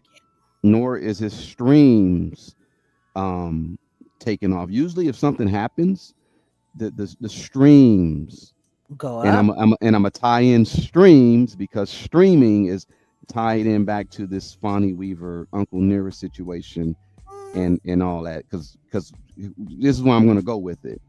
The album's supposed to represent black excellence. This company is supposed to represent black excellence, and I think it's almost like the Cosby Show. When it first came out, it was a good look for Black America, Yes, but it the was. reality was most of Black America was barely getting out of poverty. Not a lot of Black America was living like The Claire Cosby and Show. Cliff Huxtable. Yeah, No, we didn't. What was Cliff? He was a he doctor, and was a Claire. gynecologist, Uh and huh. she was a corporate litigator And how rare would that type of family be at the time? Just in the like top 4%. very rare. And just like with this Uncle Nearest, and let's go with Jigga and Marcy Penn and all this, very Mhm. very rare, very rare. Um, because we got to be real about black, quote unquote, black excellent black businesses. The real reality is black people do not corner a market when it In comes to anything, anything in this country. We could anything. easily just say, all right, we're going to just produce sweet potatoes, or we're going to and just get on that and corner that, and or just corner the market in anything. And they'll find a um way to strip it from us. Organic food, yeah, exactly, that's what they do.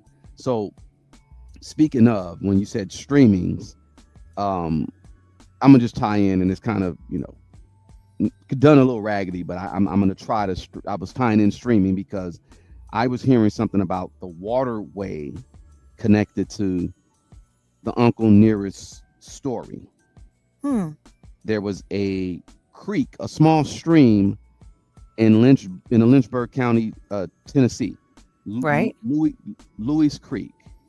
The original uh, distillery where Hmm. Uncle Nearest has made the whiskey, and he taught Jack Daniels, was located along Lewis Creek.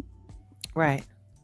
That distillery has been gone for generations, but the present day whiskey is not produced at the site. Modern day Uncle Nearest distillery is in Shelbyville, Tennessee. Uh, so it's far from Lynchburg. Right. The current complex, it covers about 458 acres, and it's open to visitors. Been open to visitors since 2019. The historical marketing references Nearest Green, turning crystal clear water into gold. Hmm. But there's like no reliable source saying that Uncle Nearest whiskey made using water drawn from that creek. The company's official materials, also, they don't publicly identify Lewis Creek as the current distillery production and water source. Okay. And I'm hearing that that creek is drying up. Probably because of a data center. See, and that's when people are not talking about. Uh, Uncle Near. So there isn't no official as far as if it's permanently drying up or nothing like that. Lewis Creek, though, it's still identified as a stream in Lincoln County and a tributary to the East Fork Mulberry Creek. Okay. So the legal issues, that's one thing, but that creek where it made the whiskey and stuff like that, That's a I huge guess, issue. well, there's no evidence that the water source from that place is drying up. But I want people to pay attention though. When you got a company like this and it deals with water, and then you got data centers that are doing what? Fighting for Eating up water all the rights. water. Yeah. All these rich people are looking to get water for their data centers. This is insane. Fighting to get water, not for humanity, not to sustain humanity, but to sustain technology. They'll allow all kinds of dirty, filthy water to infiltrate our neighborhoods, our drinking water for our children, for our family, all of that stuff. They don't care about it. They don't care about that, but they need the water. so that they can cool off the machines, so the machines don't blow up, so they don't have to think. Like I see, that's the kind of stuff that make you want to have a drink. Hmm. Yeah. Okay, so it's really interesting what's happening with what's just happening in the world right now. Like I hope people, I hope 40 years from now people bump into these streams that we do and they listen to the beginning of the end and say, they was on to something. Why ain't nobody listening to them?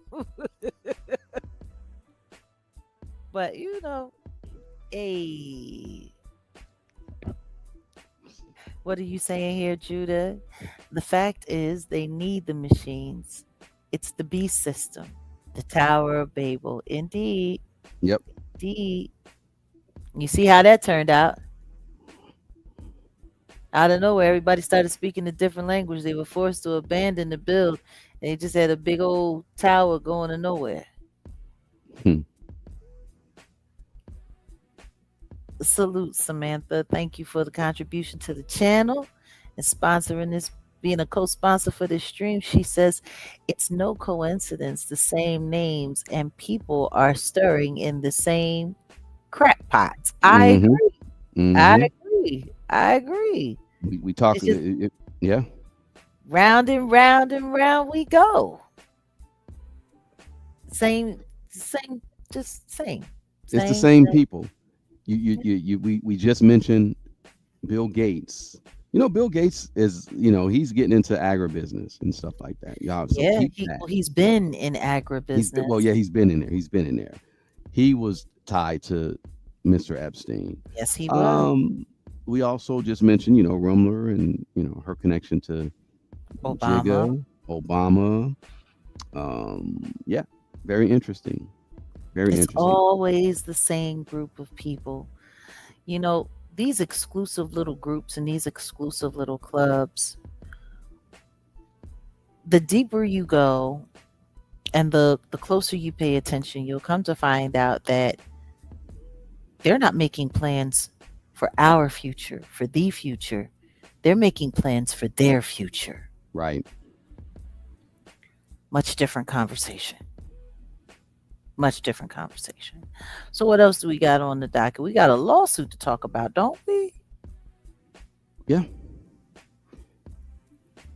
Huh. Take that thing down. Hold on. Go ahead. Let me take this down. Sorry. It's okay. And then I don't know why this is doing this. Okay. Yeah, Uncle Jeffrey was Billy's pharmacist. He had his gonna get his scripts.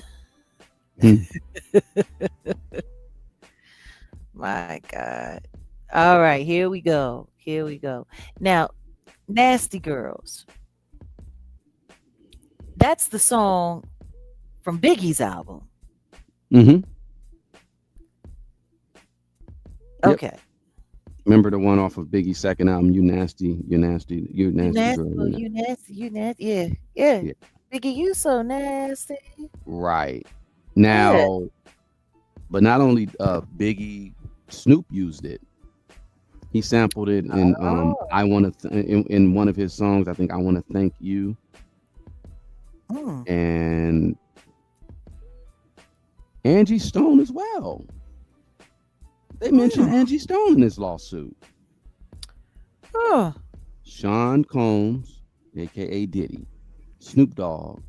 They mentioned the estates of Biggie and Angie Stone in this new copyright lawsuit. The lawsuit alleges that two songs used elements from an earlier composition without authorization. It was filed by David Bravo and Gene Renaud.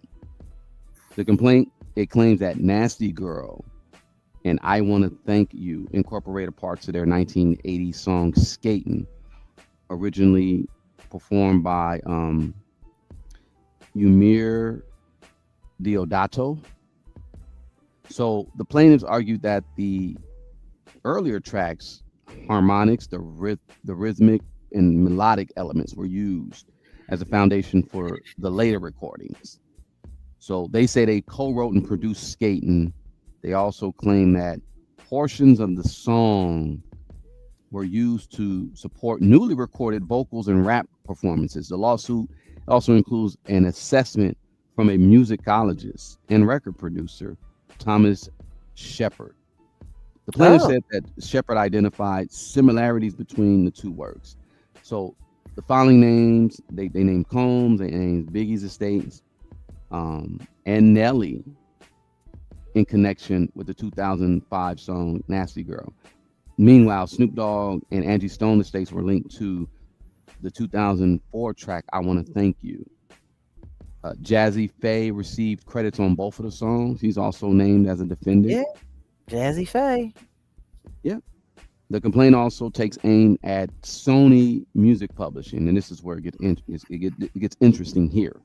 They accused the company of failing to act on behalf of the original songwriters. Moreover, Bravo and Renault allege that the publishers they ignored its obligations after determining that pursuing a claim involving Nasty Girl presented a conflict of interest. And this is because Sony's connection to the other writers involved. So the issue is the question over Sony's publishing copyright practices. Mm-hmm. We already know how Sony get down. Yeah, and we already know something interesting as well. Clive Davis, didn't he sit on the board for Sony? I believe so. Yeah. I find it funny. These songs have been around for quite some time. Those samples have even been around for quite some time. Hmm. And the lawsuit is just happening now. Just a couple of weeks after Clive Davis's death. When was this lawsuit issued? Very recent. Let me look at the actual date. But peep this.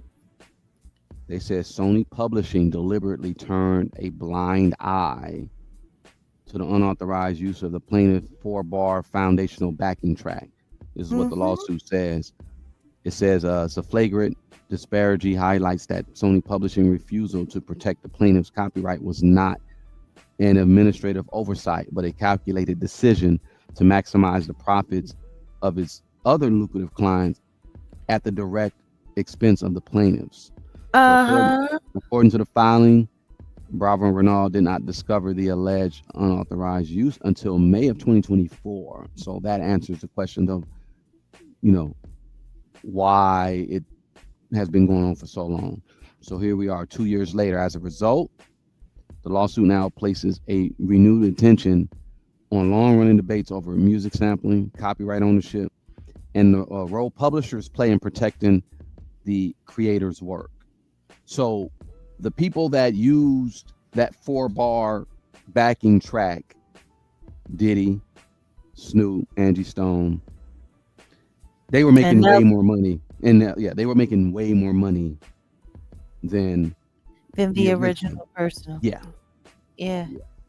They were getting a much larger share. But the thing is this. You don't think it's interesting that this isn't coming to a head now? No, I Clive do. Davis just passed away. Yeah. It'll be a month soon. Yeah. And now all of a sudden it's starting to come to a head. I'm telling you, like I don't know. What do you think I'm tripping? No, I think you're on point. I think there's a whole lot of lawsuits that are about to start popping up regarding music ownership rights and all of that now that Clive is gone. Yeah. Like he held so much power over the distribution of royalties, rights, all of that. And so here we are. So you know what? What I will say is I hope those gentlemen get their due. We'll see. We'll see because that's a good many years. Like Biggie's been gone for over 25 years now, so they've literally been stealing and siphoning from these people intellectual properties now for pushing 40 years. Yeah. And this matter is just getting addressed. Whew. Speaking of, And I people think think that I was tripping and they thought that Angie Stone was crazy. Okay. no, no. Speaking of, I think this will be a good segue to just talk about the cruelty free side of it, because Yeah. in all honesty, if there was a oversight of some sort where these types of issues could have been addressed or brought to the attention. I mean, 1980 is a very long time. Very Let me much see that one song. What did they say the name of the song was? Skating. skating. Let me look it up real quick. I'm actually gonna look it up. Um, Skating, 1980. It says Thomas. Is that? Yeah, Thomas. Um, is that the song Debbie Thomas? No, that's not it. That can't be it. That's Debbie Thomas. She's a skater of some sort. Yeah, Debbie Thomas she was an ice skater, I Okay. believe. See, this is why you don't depend on Chat GTP. I'm not going through Chat GTP. I'm saying Google has Is it GTP or GPT? it's G. What is it? GPT. Yeah, GPT. Yep, GPT. That's what it is. I used to call it the GPS. Yeah, I know. You was calling it EBT. Um, okay, here it is, right here. Skating. Look, you say you got to get tokens. Yeah, yeah. There you go. EBT, you get tokens too. You get credits. Yeah, we're gonna do a chat EBT, and it's gonna be with stamps, with food stamps. So, Oh my goodness. yeah, skating. I see it here. By Diodato. Diodato. That's the name of the song. I see it Okay. here. I would play it, but we could. Maybe I could play a little piece, but I don't know. I want to get struck. Yeah, no, they already suing. They already suing. They're gonna be like We good. Jaguar. We good. We Mother. good. No, But no, no. We gonna let you. We gonna let you. Thank you, Cynthia. She said it's the GPT. oh, I hear it. I'm listening to it. Well, that's I'll not send it to bad. you. You get to hear it all by yourself. Well, like I said, I would play it. I probably No, could. we ain't doing that. No, but we can get away with playing like the first 4 seconds, because I think that's where it's at. Like, Man. it's actually like the first 6 seconds. People, let's do this real quick. Hold on. All right. Let me pause. We this gonna here. live dangerously, y'all. We normally would do this on the kick side of the game, but I'm gonna go ahead and try something real quick, because I see certain people, they do this sometimes. They'll play certain songs, certain content. Here it Just a is, right here. piece.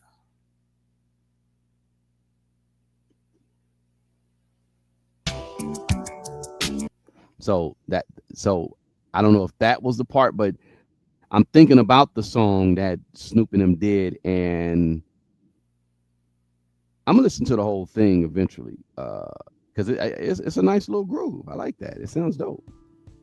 Never heard of it.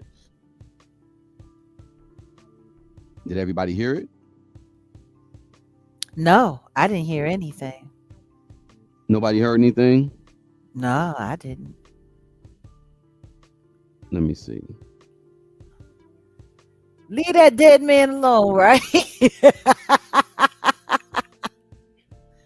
No, no. Let me send it to you since you didn't hear it. Everybody else heard it. Okay, Um, cool. that's all. Yeah. They be hating on me. They don't be letting me get nothing. Well, yeah. See, the thing is when we're talking about cruelty free, right? Mm-hmm. I had I got some piece of art um from somebody that work at KBLA actually. I shot him out. The guy Miles Low. Yeah. Salute to So Miles. yeah, Miles got a nice dope project, and he's been dealing with like the when the AI stuff really came on, he was like studying it and telling me about certain stuff and all. I'm okay, that's cool, that's cool. Right. I was like under the impression like how me and Black Diamond were like we weren't trying to touch this AI stuff, but Right. I get why it can be useful. But he has a whole project and it's on a business card. It's NFC. You tap it on your phone and the whole thing will pop up. The site will pop up and you can purchase it. Or I mean, let me. In fact, I'll pull it up or whatever. But I just basically found it very interesting because you know I'm just saying part of that technology is some stuff that we've been exploring, and that's where it's gonna have to go right now when it comes to like really getting the art. Like back in the day, people were doing CDs, and before that it was tapes. Right. Even though tapes, the quality wasn't there, but at least if labels like during the late eight, what was no, it was like the late '70s and early '80s. Well, tapes been around for a long time, but before Yeah. tapes, it was eight Well, tracks. well, yeah. Well, 8 tracks was everything. Like my dad, I remember my dad actually the last big stereo system that he bought for the house. It actually had before CDs. Before we started buying CD players and stuff like that. Yeah. It actually had the turntable, the cassette deck, and an 8-track port. Wow. And 2 years later, 8 tracks were obsolete. Salute to Yep. It's Terrence time. Thank you. He says Clive's body is still warm and the lawsuits are flying already. No rest for the wicked. Indeed, Terrence. Indeed. And no rest for those who are complacent in all this, evilness. Because like basically where I'm going at is the people who knew this song was getting ripped off and stuff like that. They could have did the right thing and try to help or whatever. But if you don't want to go up against the machine, and that's the issue. You Yeah. don't. People are so scared to go up against the machine when it's like, nah. If it's something Right. that ain't right and ain't righteous, call it out. Yeah, but see, that's the problem. You call it out, and then the next thing you know, they put their little units on you, and Yeah, then they keep you busy. They yeah, I keep know. you from. Can you imagine how much work we could have had done if we didn't have to spend so much time fighting, protecting, defending, revamping? You know what I mean? Yeah, I know. Yeah, Like people really don't even understand. Like that's what a lot of the harassment is about. It's not just about scaring you or discrediting you. It's about keeping you busy, keeping your mind busy, keeping you from being focused on what you're supposed to be focused on: creation, upward yep, movement, yep, fellowship, yep, focusing on building community. Because as long as they can keep you busy with all the other stuff, then you're too busy to live your purpose. So, that's part of the reason why everything that we're doing and every dollar that we raise, whether it be for cruelty free artistry or whether it be for our legal defense fund, um, which, by the way, we appreciate those who have continued to keep donating. Thank you for those who have spread the word. Please continue to keep spreading the word. We appreciate you more than you know. Um, we're moving slower than we'd like, But little by little, we're getting more support because all Yeah. of this is to create a space for us to be able to create that safe space for all of us. That's the goal. Yeah.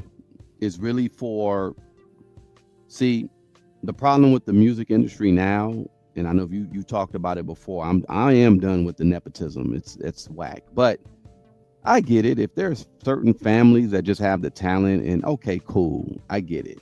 But when you got like someone like Cardi B, who's related to Glorilla, and both these Have no talent. witches can't rap, just to keep it a buck. No Um, talent. we really need to get the variety out there. We really need to have the talented people really step up and give them a chance. Just like if you're a journalist, Give them a chance. If you give them a chance, then they will create something that the industry hates, and that's option. That's we'll see choice. that That's why they have all of these people that have no talent because they have no choice.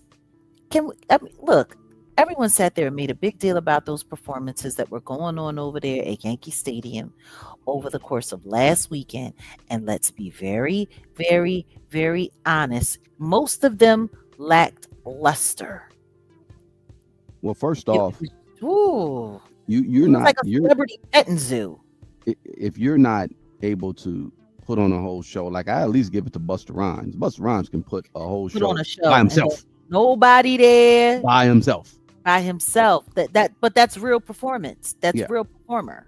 And he has a catalog that's dope. Like okay, Busta got songs with people, and that just because I was every Busta song, every album I bought. He's one of Absolutely. those artists. And speaking of, Schoolboy Q's dropping another album, and that's one brother I Really? always support. So yeah, if Schoolboy Q is dropping something, I'm definitely curious to hear what he has to say. Ghost is another Hmm. one. Ghost, I would buy every Ghost album. Raz, of course, Razcast. But there are certain artists that I'm just gonna grab their stuff, and it's because of the quality is there. They're dope. They have substance. The Yankee Stadium situation. Even when he performed in Philly, he needed Freeway and who's the other guy that came out, Beans. Like, Freeway Beans. They brought out Jasmine Sullivan. They yeah, brought out Erica Badu opened up. Like he has to have an ensemble of people around him in order to do it. Like once again, people keep forgetting there's no Kanye. yeah. If there was no But Kanye, people are forgetting before he stepped away from being on stage and performing all like that, after he had already retired twice, it was Kanye. yeah, It was all about Kanye. And we yeah, see what Kanye is doing. I mean, you don't hear about what Kanye is doing because they're making sure that you don't hear, the greatness that's happening and how he's destroying his records, how he's just totally obliterating everything that the Jigga Man is doing. And meanwhile, he's throwing variety shows and oh my God, look at how great this is. trash. Salute, Samantha. Thank you for the super chat. She says, don't forget the real setup, the distraction techniques and gaslighting are real. They're beginning to look like desperate. I'm sorry, they're beginning to look a little desperate with their tactics. Absolutely. Absolutely, Samantha. I mean, but that's what we're doing. That's what they got going on now. I mean, did you see Rihanna's performance? No, I heard about it though. She was drunk. Mm. Somebody actually did a meme and said she looked like a cockroach doing ghetto ballet. Oh, oh, oh. That's messed up. They calling her auntie. They calling her drunk auntie. She's in her 30s. They're calling her drunk auntie. The rest of the people, don't she look great for just having 3 kids? Don't she look this and don't she look that? And I'm like, what are y'all talking about? Don't she look? You don't listen with your eyes. You listen. Do y'all hear her? She sounded, it was terrible. It was Here's her terrible. performance. She couldn't even sing, bitch better have my money. A mess. A mess. And why A I got an mess. R? Why she got an R? A mess. Gotta have my money. I can't. I can't. Somebody said, I mean, that was perfect for, That's what somebody said. That's what they said. yeah, that was hilarious. I know. That's what's wild. That's what's wild. Like, just, it was bad. It was bad. She was drunk. She was stomping like she was marching off to war, leaned all back, grabbing her crotch. You could tell she's drunk as a skunk.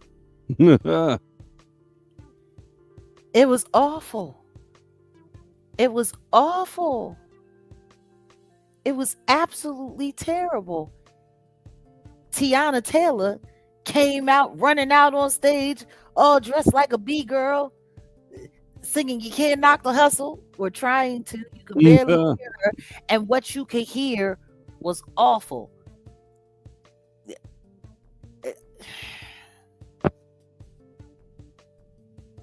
It just, it was bad. It was bad. Listen, Maya, if she was doing that on purpose, then I would say that she's suffering from postpartum depression. Because you don't sabotage yourself like that. Like, and it's crazy because now people are like, maybe she been gone too long and she need to chill. Because everybody be like, oh, if Rihanna come back, if Rihanna come back, if Rihanna come back. And they like, oh, baby, come back. You can blame it all on me. I was wrong. Yeah. And you need to take your ass home. She was drunk. She was drunk. Like, she should have sang Drunk in Love. Out of control. Tiana came out like she was about to start break dancing. And yeah. Oh, God. Ooh. Oh, it was bad. It was bad. But you know the thing, I think the part that bothers me the most about this whole scenario and this whole situation is how society has grown accustomed to making excuses for just like bullshit. Yeah. Like once upon a time, audiences would be honest. If Patti LaBelle had a bad night, people were honest. She had a bad night. If Luther Vandross wasn't all the way 100, guess what? They called him out on it. Yeah. Like they would be like, yo, we want our money back. That was a terrible performance. And that was good because it would let the artist know, like, you got to step your game up. You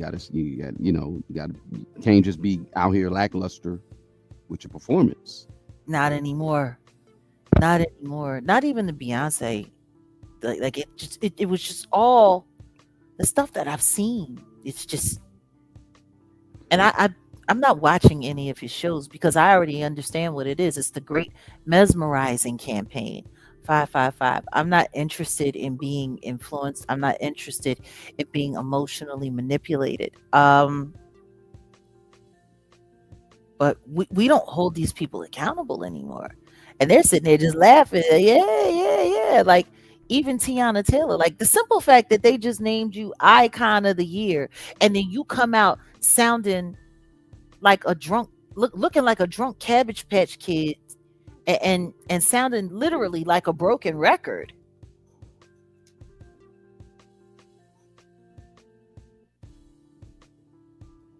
Like she would have been better to just get out on stage.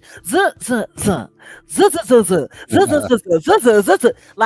that would have been better. totally out of control. Yeah. And then he's doing more freestyles that make no sense. Hmm. It's more like training wheel Yeah. styles. Leaning on that side one. Just like just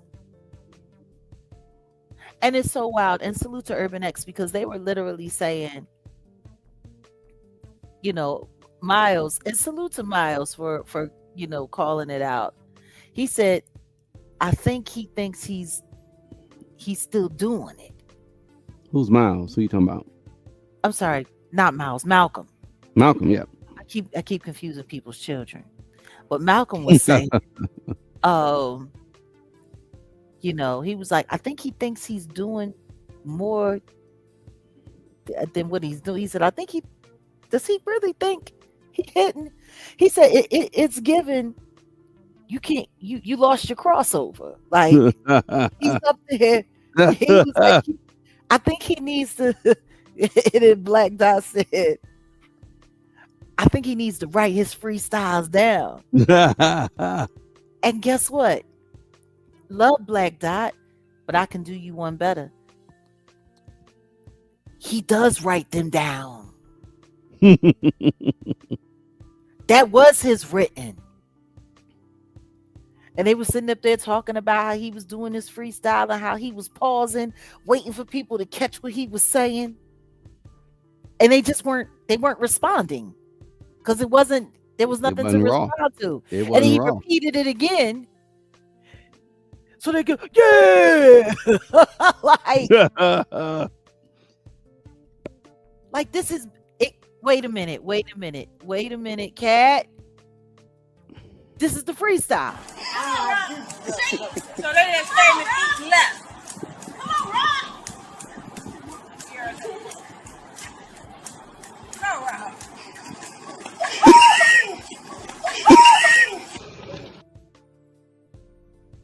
Cat, come on, Jay. Get it, Jay. You couldn't have been more. Look, on and popping. I got it. I ain't got it. No, we need. I know what we really need. Ooh, you know what? I need to grab a clip from High Anxiety. We need to upload that clip with the dude broke. Do you remember that movie High Anxiety? Yeah, You introduced it to me, remember? Exactly. Do you remember the driver Brophy when he was lifting up the I got it. Mm-hmm. I ain't got it. I think we need that. In the arsenal. Listen to me. Nah, Done. Yeah, we got to get that. Well, when we upgrade the sounds in the studio and stuff, yeah, like trust me, all that gotta, like we definitely got to just get all the clips. Because I was gonna pull up. I like that Morgan Freeman. He's right, you know what I'm saying. That was cool, but everybody uses that. I personally would prefer to have. You smoke crack, don't you? Yeah, that one. Yeah, we're gonna go around with that one. We definitely go around with that one. I like this one though. For the Jigger Man when it comes to, the freestyle.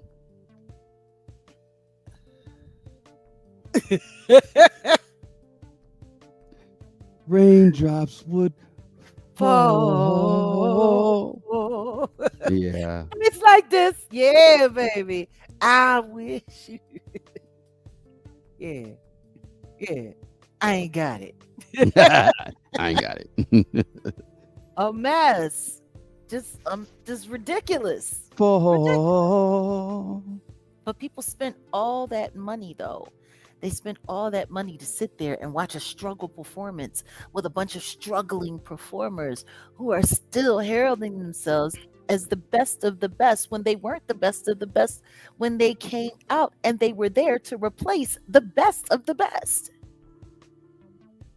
And now American audiences have gotten so accepting and docile that they're even clapping for what they know is bullshit. Yeah. Like it's bad. It's bad here. So yeah, salute to Urban X for keeping it a buck. Like I don't I don't understand why we're just not ready to admit it. We're captives. Do you understand? We're Like captives. and I'm glad you said captive, because you got to understand how music works and how even YouTube working as like a time machine. So before there was YouTube, you had your CDs, maybe you had your iPad. Let me just get back to where I was initially trying to get off with the technology. I was talking about tape decks. So you said your dad had the record player, the cassette player, and the 8-track player, and they Mhm. discontinued 8 tracks 2 weeks later. Yep. Now that's real spill, because the prominent technology, people still were doing records though, because records, the quality was there and stuff like that. But when tapes came out, and that just became a portable thing, because that's what it was about, portability. Go to your Uh, car, just, oh, you got this tape, boom. Even though you got to listen to the whole side, you would get a quality product because you were listening to the whole thing. Like the artist knew, okay, I'm gonna put this on. Like I came up in an era where it was like, all right, I'm gonna do my intro, then I'm gonna have my second song, I'm gonna have my third song, and like imagine having Cassette it to where it's like, made people think and care about the product that they put out. yeah, That's where the term came from. No fast forward, no rewind. there you go. Or Because fast forward, rewind only. yeah, Like yeah, it's you would have a tape, and it's like, oh, well, do you want to rewind, or no, I'm gonna keep listening, because you would curate your, like an artist. If you're a real artist, you would, okay, this gonna be my first song. I'm gonna put the banger on the third, and we're gonna do it this. made And the people middle album's gonna the care middle's gonna about be the like this. ride. You say what? Side A jams and all of that. B sides. Like Exactly. that term came. The B sides was where you put all of your melancholy records and your slow songs and your this that. Actually, Jodeci was like the first group to come out in the 90s, and it was their ballads Mm-hmm. that drove the records. And people were like, okay, yeah, like nobody was ever tripping over a up tempo Jodeci record. Mm-hmm. Nobody. Like it was very few groups that could open their album. The first three songs is ballads. Just So my heart belongs to you. Mm, ooh, du- du- du. Like you was ready for that. You was in the mood for that. But people cared about the way they curated their product. yeah, now they got motherfuckers out here putting 40 fucking whack ass songs on the stream or whatever, just to get their numbers up. The shit is whack. Get the fuck out of here. But we got to get back to that, and that's why I said the technology, and back to what Miles Lowe did with the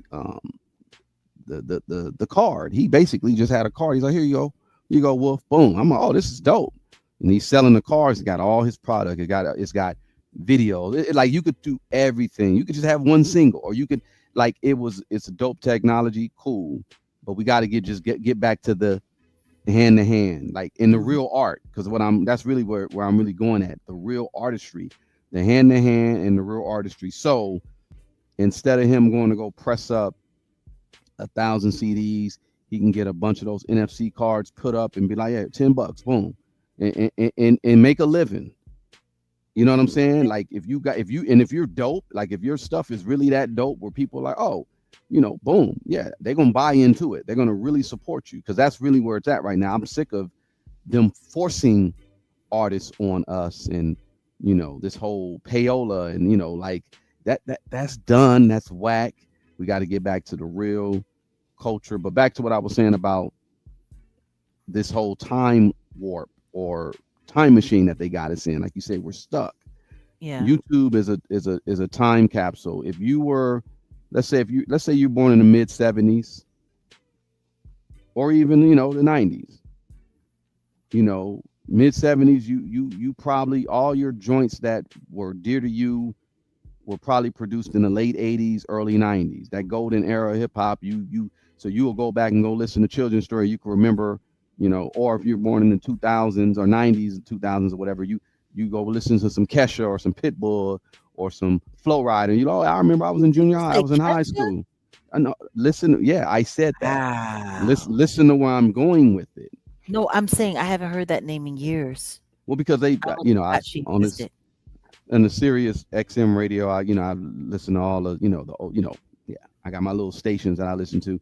Yeah, I don't like Kesha like that, but I just brought it up because I'm thinking of She used to be a pop huge though. artist. Yeah, a mainstream pop He artist that actually people. they actually used her to replace Pink in pop culture.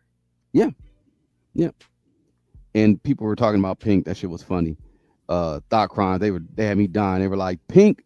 Um, she was a mixture. They took TLC and they gave her the sound, the TLC sound, and she looked Yeah. like who did they say she looked like? Because with the haircut, that they just had me dying because they were they weren't dogging Pink out, but it was funny that how they had shout out to them. They funny, go check them out. But what I'm saying though about the time machine, you go to YouTube and you go, oh, okay, I was graduating high school, and I have a playlist of all the joints that whistle baby whistle, or red fool, sky blue, party rockets, and whatever. You can go back in time and you could remember how you were feeling when them songs were out and what you were doing when them songs was out. Whether you were from I'm just talking about our generation. Maybe you were born in the mid 70s or the 2000s, and you could go into that time machine. The Jay-Z, Rock Nation, extra innings, three nights, whatever. Think about the people who were coming up in the mid 90s. How old are they now? And they remember, they can identify, maybe especially New York, because New York East Coast people be biased. Don't hate y'all, they do be Oh no, biased, we were absolutely biased. very biased, and it's like, Us and only us, and everything else sucked. right. And so it was it was done in New York. So okay, cool. You got all these old heads, and that's who they were there. It was a bunch of old heads, maybe a Mhm. few younger, millennials, but overall, older millennials, but it was a bunch of old heads listening and reminiscing. And oh, I was in college when it's oh, this when I first got my first car, I was playing this song. They're doing it for the nostalgia. They're doing it for the time Indeed. machine. And he still didn't get over 50K each night. He had maybe 45K at the most. With all that he had stacked on that deck, Pharrell sitting up there looking like a whole goofy, Yeah. talking about yeah, because you wait till like shut up, Oh yeah, get your goofy ass. shut up, I'll be waiting for your shut your lawsuit. goofy ass up. We gonna wait for your lawsuit. Chad said you ain't produced shit. You don't even know a flat from a hole. Oh, but what's funny is look at who is all involved, and guess what? Where is he? Over at Louis Vuitton. Mhm. Like, Mhm. go back to playing dress up. Right. Go find some clothes for Dochi so she can stop being naked. Dress her up like a little boy. Give her your golfing outfit. Like, But yeah, that's the thing. That's the thing. That whole thing was just a time. Like he's not gonna be able to do that again. And um, the funny thing is that last night he had all them people waiting. All them people were asleep.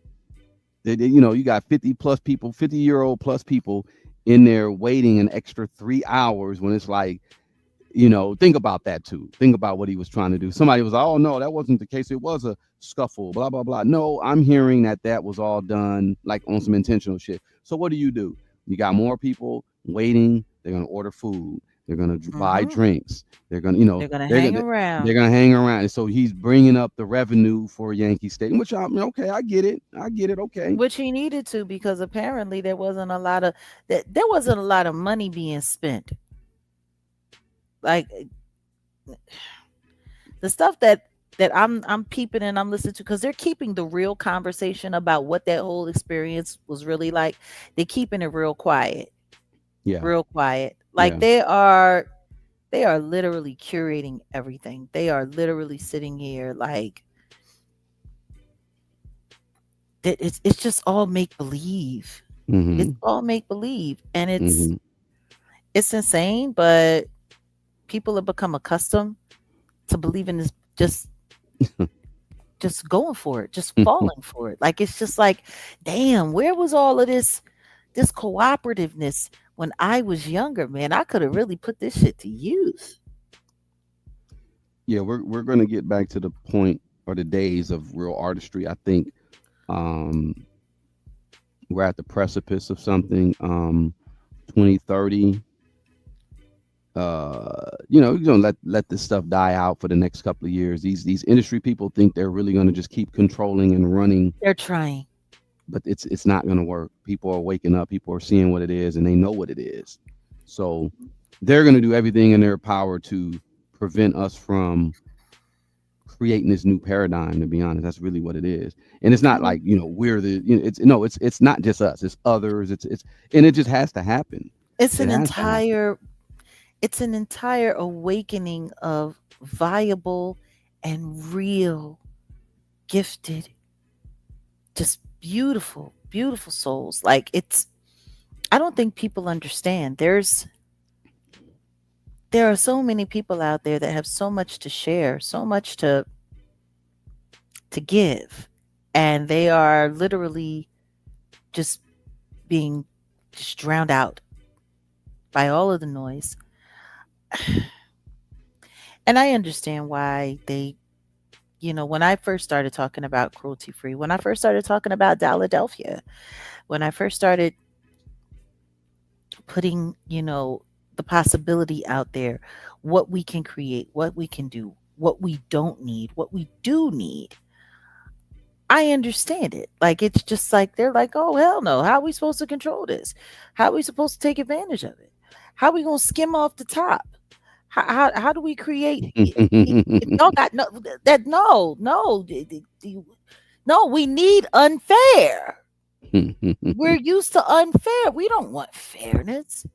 But it takes me back to just remembering being in the Kit Kat Club and listening to Puffy sitting there talking to his so-called interns, talking about we're gonna kill talent. We're gonna get rid of talent. All these talented motherfuckers, they think they gonna hold us hostage. Yeah, they know that we need them, and they get to sit there and they get to hold us hostage, and they get to do this and they get to renegotiate. And no, we gonna find a bunch of just losers, and we're Mm, gonna make them gods. We're gonna make them stars, and we're gonna show these talented people we don't need you. mm. We can replace you. Look at what I'm doing with Mary J. Everybody knows she can't fucking sing, but they love her. So when I look and I see the clips of her old ass on stage, Mm. still dancing like a monkey with an organ grinder, I'm like, you fought to hold that archetype up. You're the queen of the no talent beast that they use to shut down talent so that they can control the music industry. You got a point, and you got to think about, how they coronated her the queen of R&B soul, or queen R&B hip hop, or hip hop Yeah, R&B, right. yeah. That was all a play. That was all, like, I mean, I ain't They gonna could lie, never that call her the queen of R&B because she ain't have it. That's no. why they put the hip hop and R&B on it, because the hip hop diminished the need for excellence. Now kept it at the street level.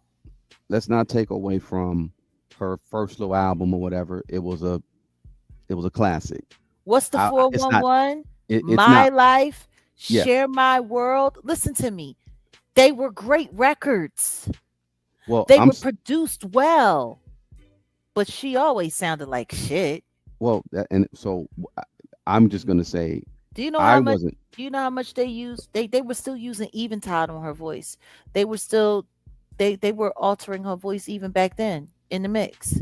Oh, I could imagine. My Life was the album where they let it go, let the vocals go a little bit more grungy because she kept getting booed at her shows Mm, because people were like, "You don't sound like this on your albums. mm, What's this?" Like and then she would get drunk and just sit there yelling and hollering like she was Jocelyn Hernandez before Jocelyn Hernandez. So they y- started letting the dirt on the vocal a little bit more, the grunge on the vocal a little bit more. They had Chucky Thompson, um, you know, choreographing all of it. They had Faith arranging the vocal and doing all of that to make it sound a little more like her natural self, but still well curated. Like there was a whole lot of work that went into making her legitimate, mhm. to legitimizing her. And then they got a bunch of real superstars and real artists to start validating her and putting her on stage in great performances and having people like Aretha Franklin say, "Oh, look at Mary." Like that's why when I see Patti LaBelle with Cardi B, it incenses me because I remember once upon a time, Patti LaBelle wouldn't have allowed herself to be in the same room with a piece of trash like that. Yeah.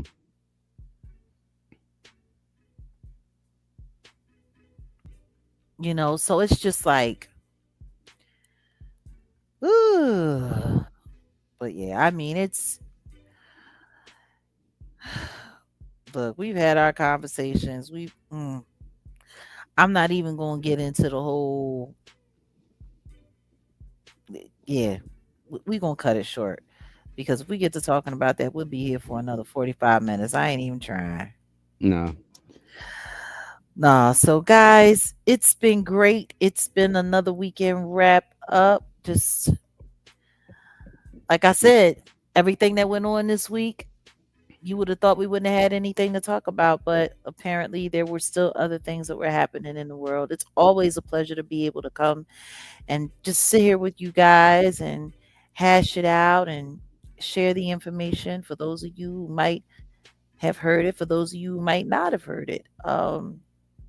These are always a special time for our platform. You were saying? I was gonna say, well, I'm hearing people talking about this puffy stuff. I'm gonna get on my platform maybe this weekend, and I think I'm gonna pull some receipts out because I know I was listening and looking at Murad, and he was talking about puffy money, blah blah blah, this and that, and Well, I wanted to wait until, yeah, because the sale of Star Island. yeah, yeah, I and we know stuff behind the scenes that we're not saying, and I kind of want to just hint at some stuff, and I may even show. I still was waiting to hear back from our good friend, but I ain't heard nothing. Well, maybe we should just, start by having that conversation, Patreon kick. Yeah, yeah. Well, that's what I was gonna say. I literally was just gonna tease it on my channel, but then I was gonna say we could talk about it or get more in depth a little bit over there. But how about we even maybe do a ask me anything with you? I think people like that over there on Kick for you. Ask me anything. But get over to kick.com, Jaguar Wright, and we're gonna do it like what we're gonna do is we'll probably start off live with everybody, but then when we get to that portion, it's only gonna be subs Over on only. Kick. Yeah, Yeah. Kicks subs only. That's what we're gonna do because we have the ability to just say, all right, let's get over there, let's turn it on subs only. So if you Mm. really rock with Jag, just get on over there, become a sub or follower, either or, and we'll do the ask me anything. You can ask a question, and we about to get a lot of stuff going. And look, trust me, a lot of good things have changed. Just FYI, ain't trying to put our business out there, but that email I sent, it's being taken care of. So that's a the email I'm talking about. Um, so we can get the thing going, and then we can start getting some stuff popping. So I just got word that's being taken care of. So good. So we're on track for that. But we're gonna get a lot of good things going, y'all. You're gonna see it in the next few weeks or so. You're about to start really seeing some good things pop, and I ain't saying nothing. we just want to get everybody uh, on board, and those who really support. We want y'all to just know we appreciate y'all. I know got people that send over their little things every month or what. Cool, we appreciate that. And again, Jags, Appreciate you. just go to Jags website, thejaguarwright.com. You could go to the what is it called? Um, GoFundMe. Just go to Mm-hmm. GoFundMe and just search Jaguar Wright. That's where Jaguar Wright. you can Hmm. find her legal defense fund. We appreciate everyone who's contributed. Especially considering that we're at a space now where we really need to be able to take this money and hand it into the first stage of what we have to do. Like I want to be able to say more, but I don't want to say too much because the truth is y'all know we got spies everywhere, people listening, people looking to just They're ready to just pounce on on what we're gonna do, and yeah, see if they can find a way to to move throw a around it wrench. somehow. But that's all Always, right. That's always. okay because right now they wrenches is about to turn into boomerangs. Yep, yep. It's already doing that. It's already doing that. To be Yeah. honest, this is, and it's a good thing. Like we got a lot of good progress. We're not saying a whole lot, but it's a lot of good things that have been happening. I guarantee you, this time next year, yeah, that's all. I ain't gonna say much. We're so corny for doing this. Yeah, cause in the wound on the wound. We And the whoop, corny the for that. whoops, and the want. We sounded like Charlie Brown's teacher. Wah wah wah wah wah wah wah wah wah. That's what we Yeah. got. We got to sound like that to the weirdos. We got to, because it's weirdos. Not saying you guys. We're saying the people that come in here and spy. Yeah, because they're in here. Yeah, we know. They in here right now. We know. They in here right now looking for a reason to go off somewhere and scream like Pippi Longstocking on crack. Yeah. Oh man. Mm-mm-mm-mm-mm. Ooh. All right. How Good can I job. drag you? Let me count the ways. Good job, Jag. I think as long as we stay God led. I know some people probably got other things to say because they say you're a witch and I'm this and I'm that and whatever. Nope. Oh, Trust and listen to believe. me. Listen to me. I People have said all kinds of things about you. People have said all kinds of things about me. The thing that matters the most is what we know, what we believe, and more importantly, what we answer to. Yeah. Um, we do not subscribe to any of this craziness because I'm gonna tell you something right now. For everything that people can accuse you of, you got to ask yourself, what you all about? Like when I think about a lot of the naysayers and a lot of the foolishness and the craziness, most of these people can't even cam up. Most of these people can't even, like, how can I literally sit there and have myself be feeling some type of way about a bunch of people that can't even show their face? I show my face. People know exactly what I look like.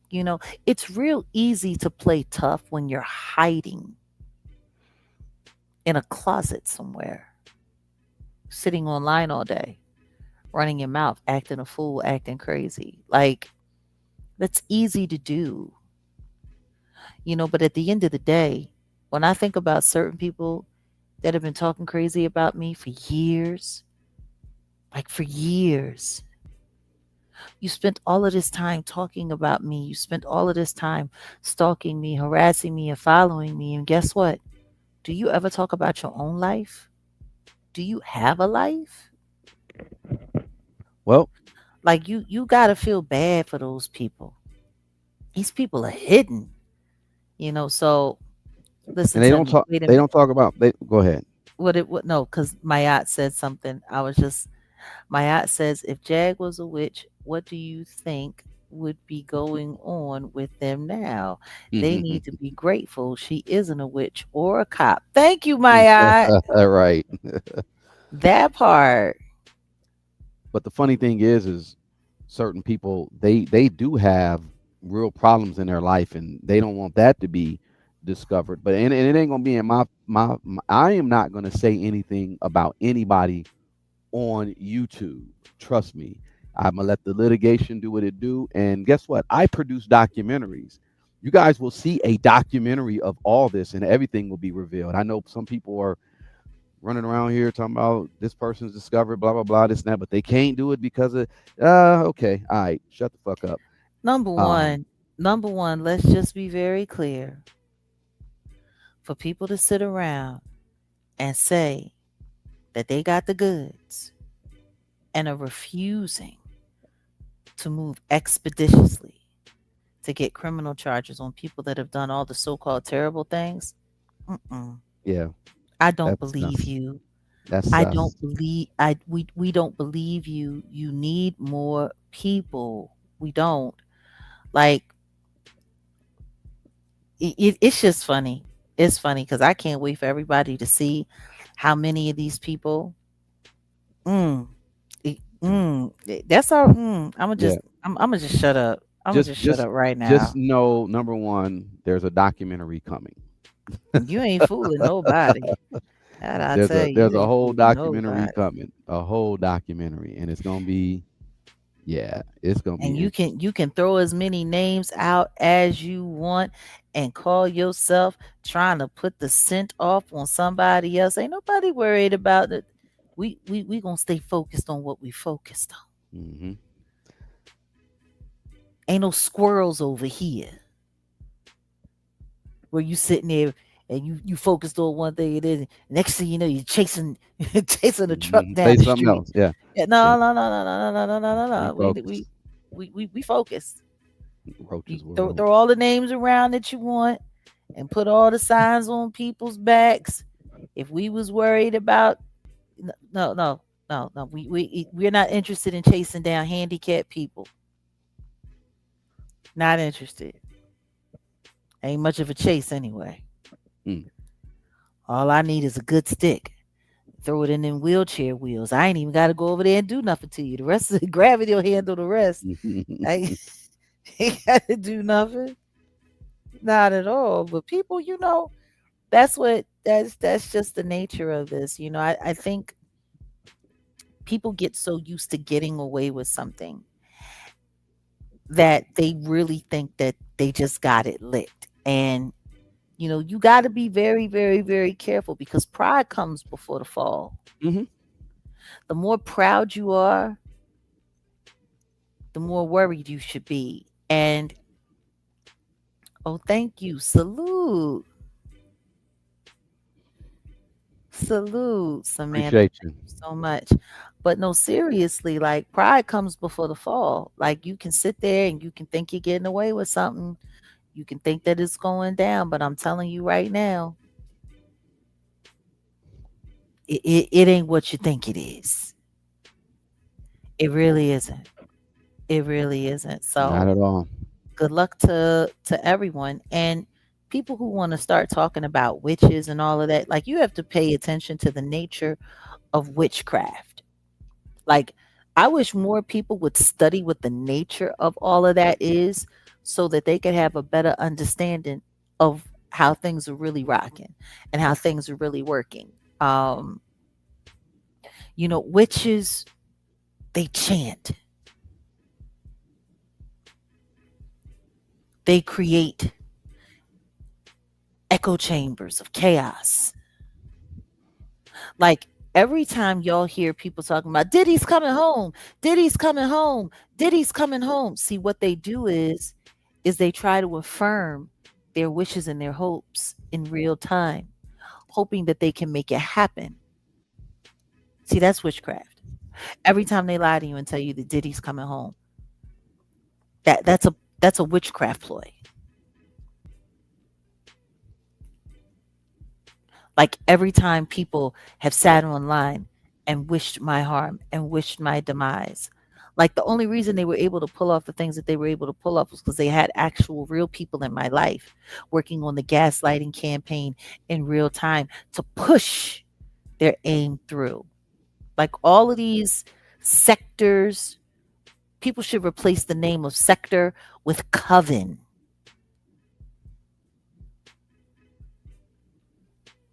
Be wary of anybody who calls their channel a chant tell.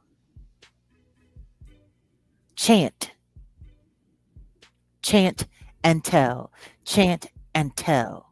Gossip, rumor mill. That's all witchcraft. That's witchcraft. That's what witches do.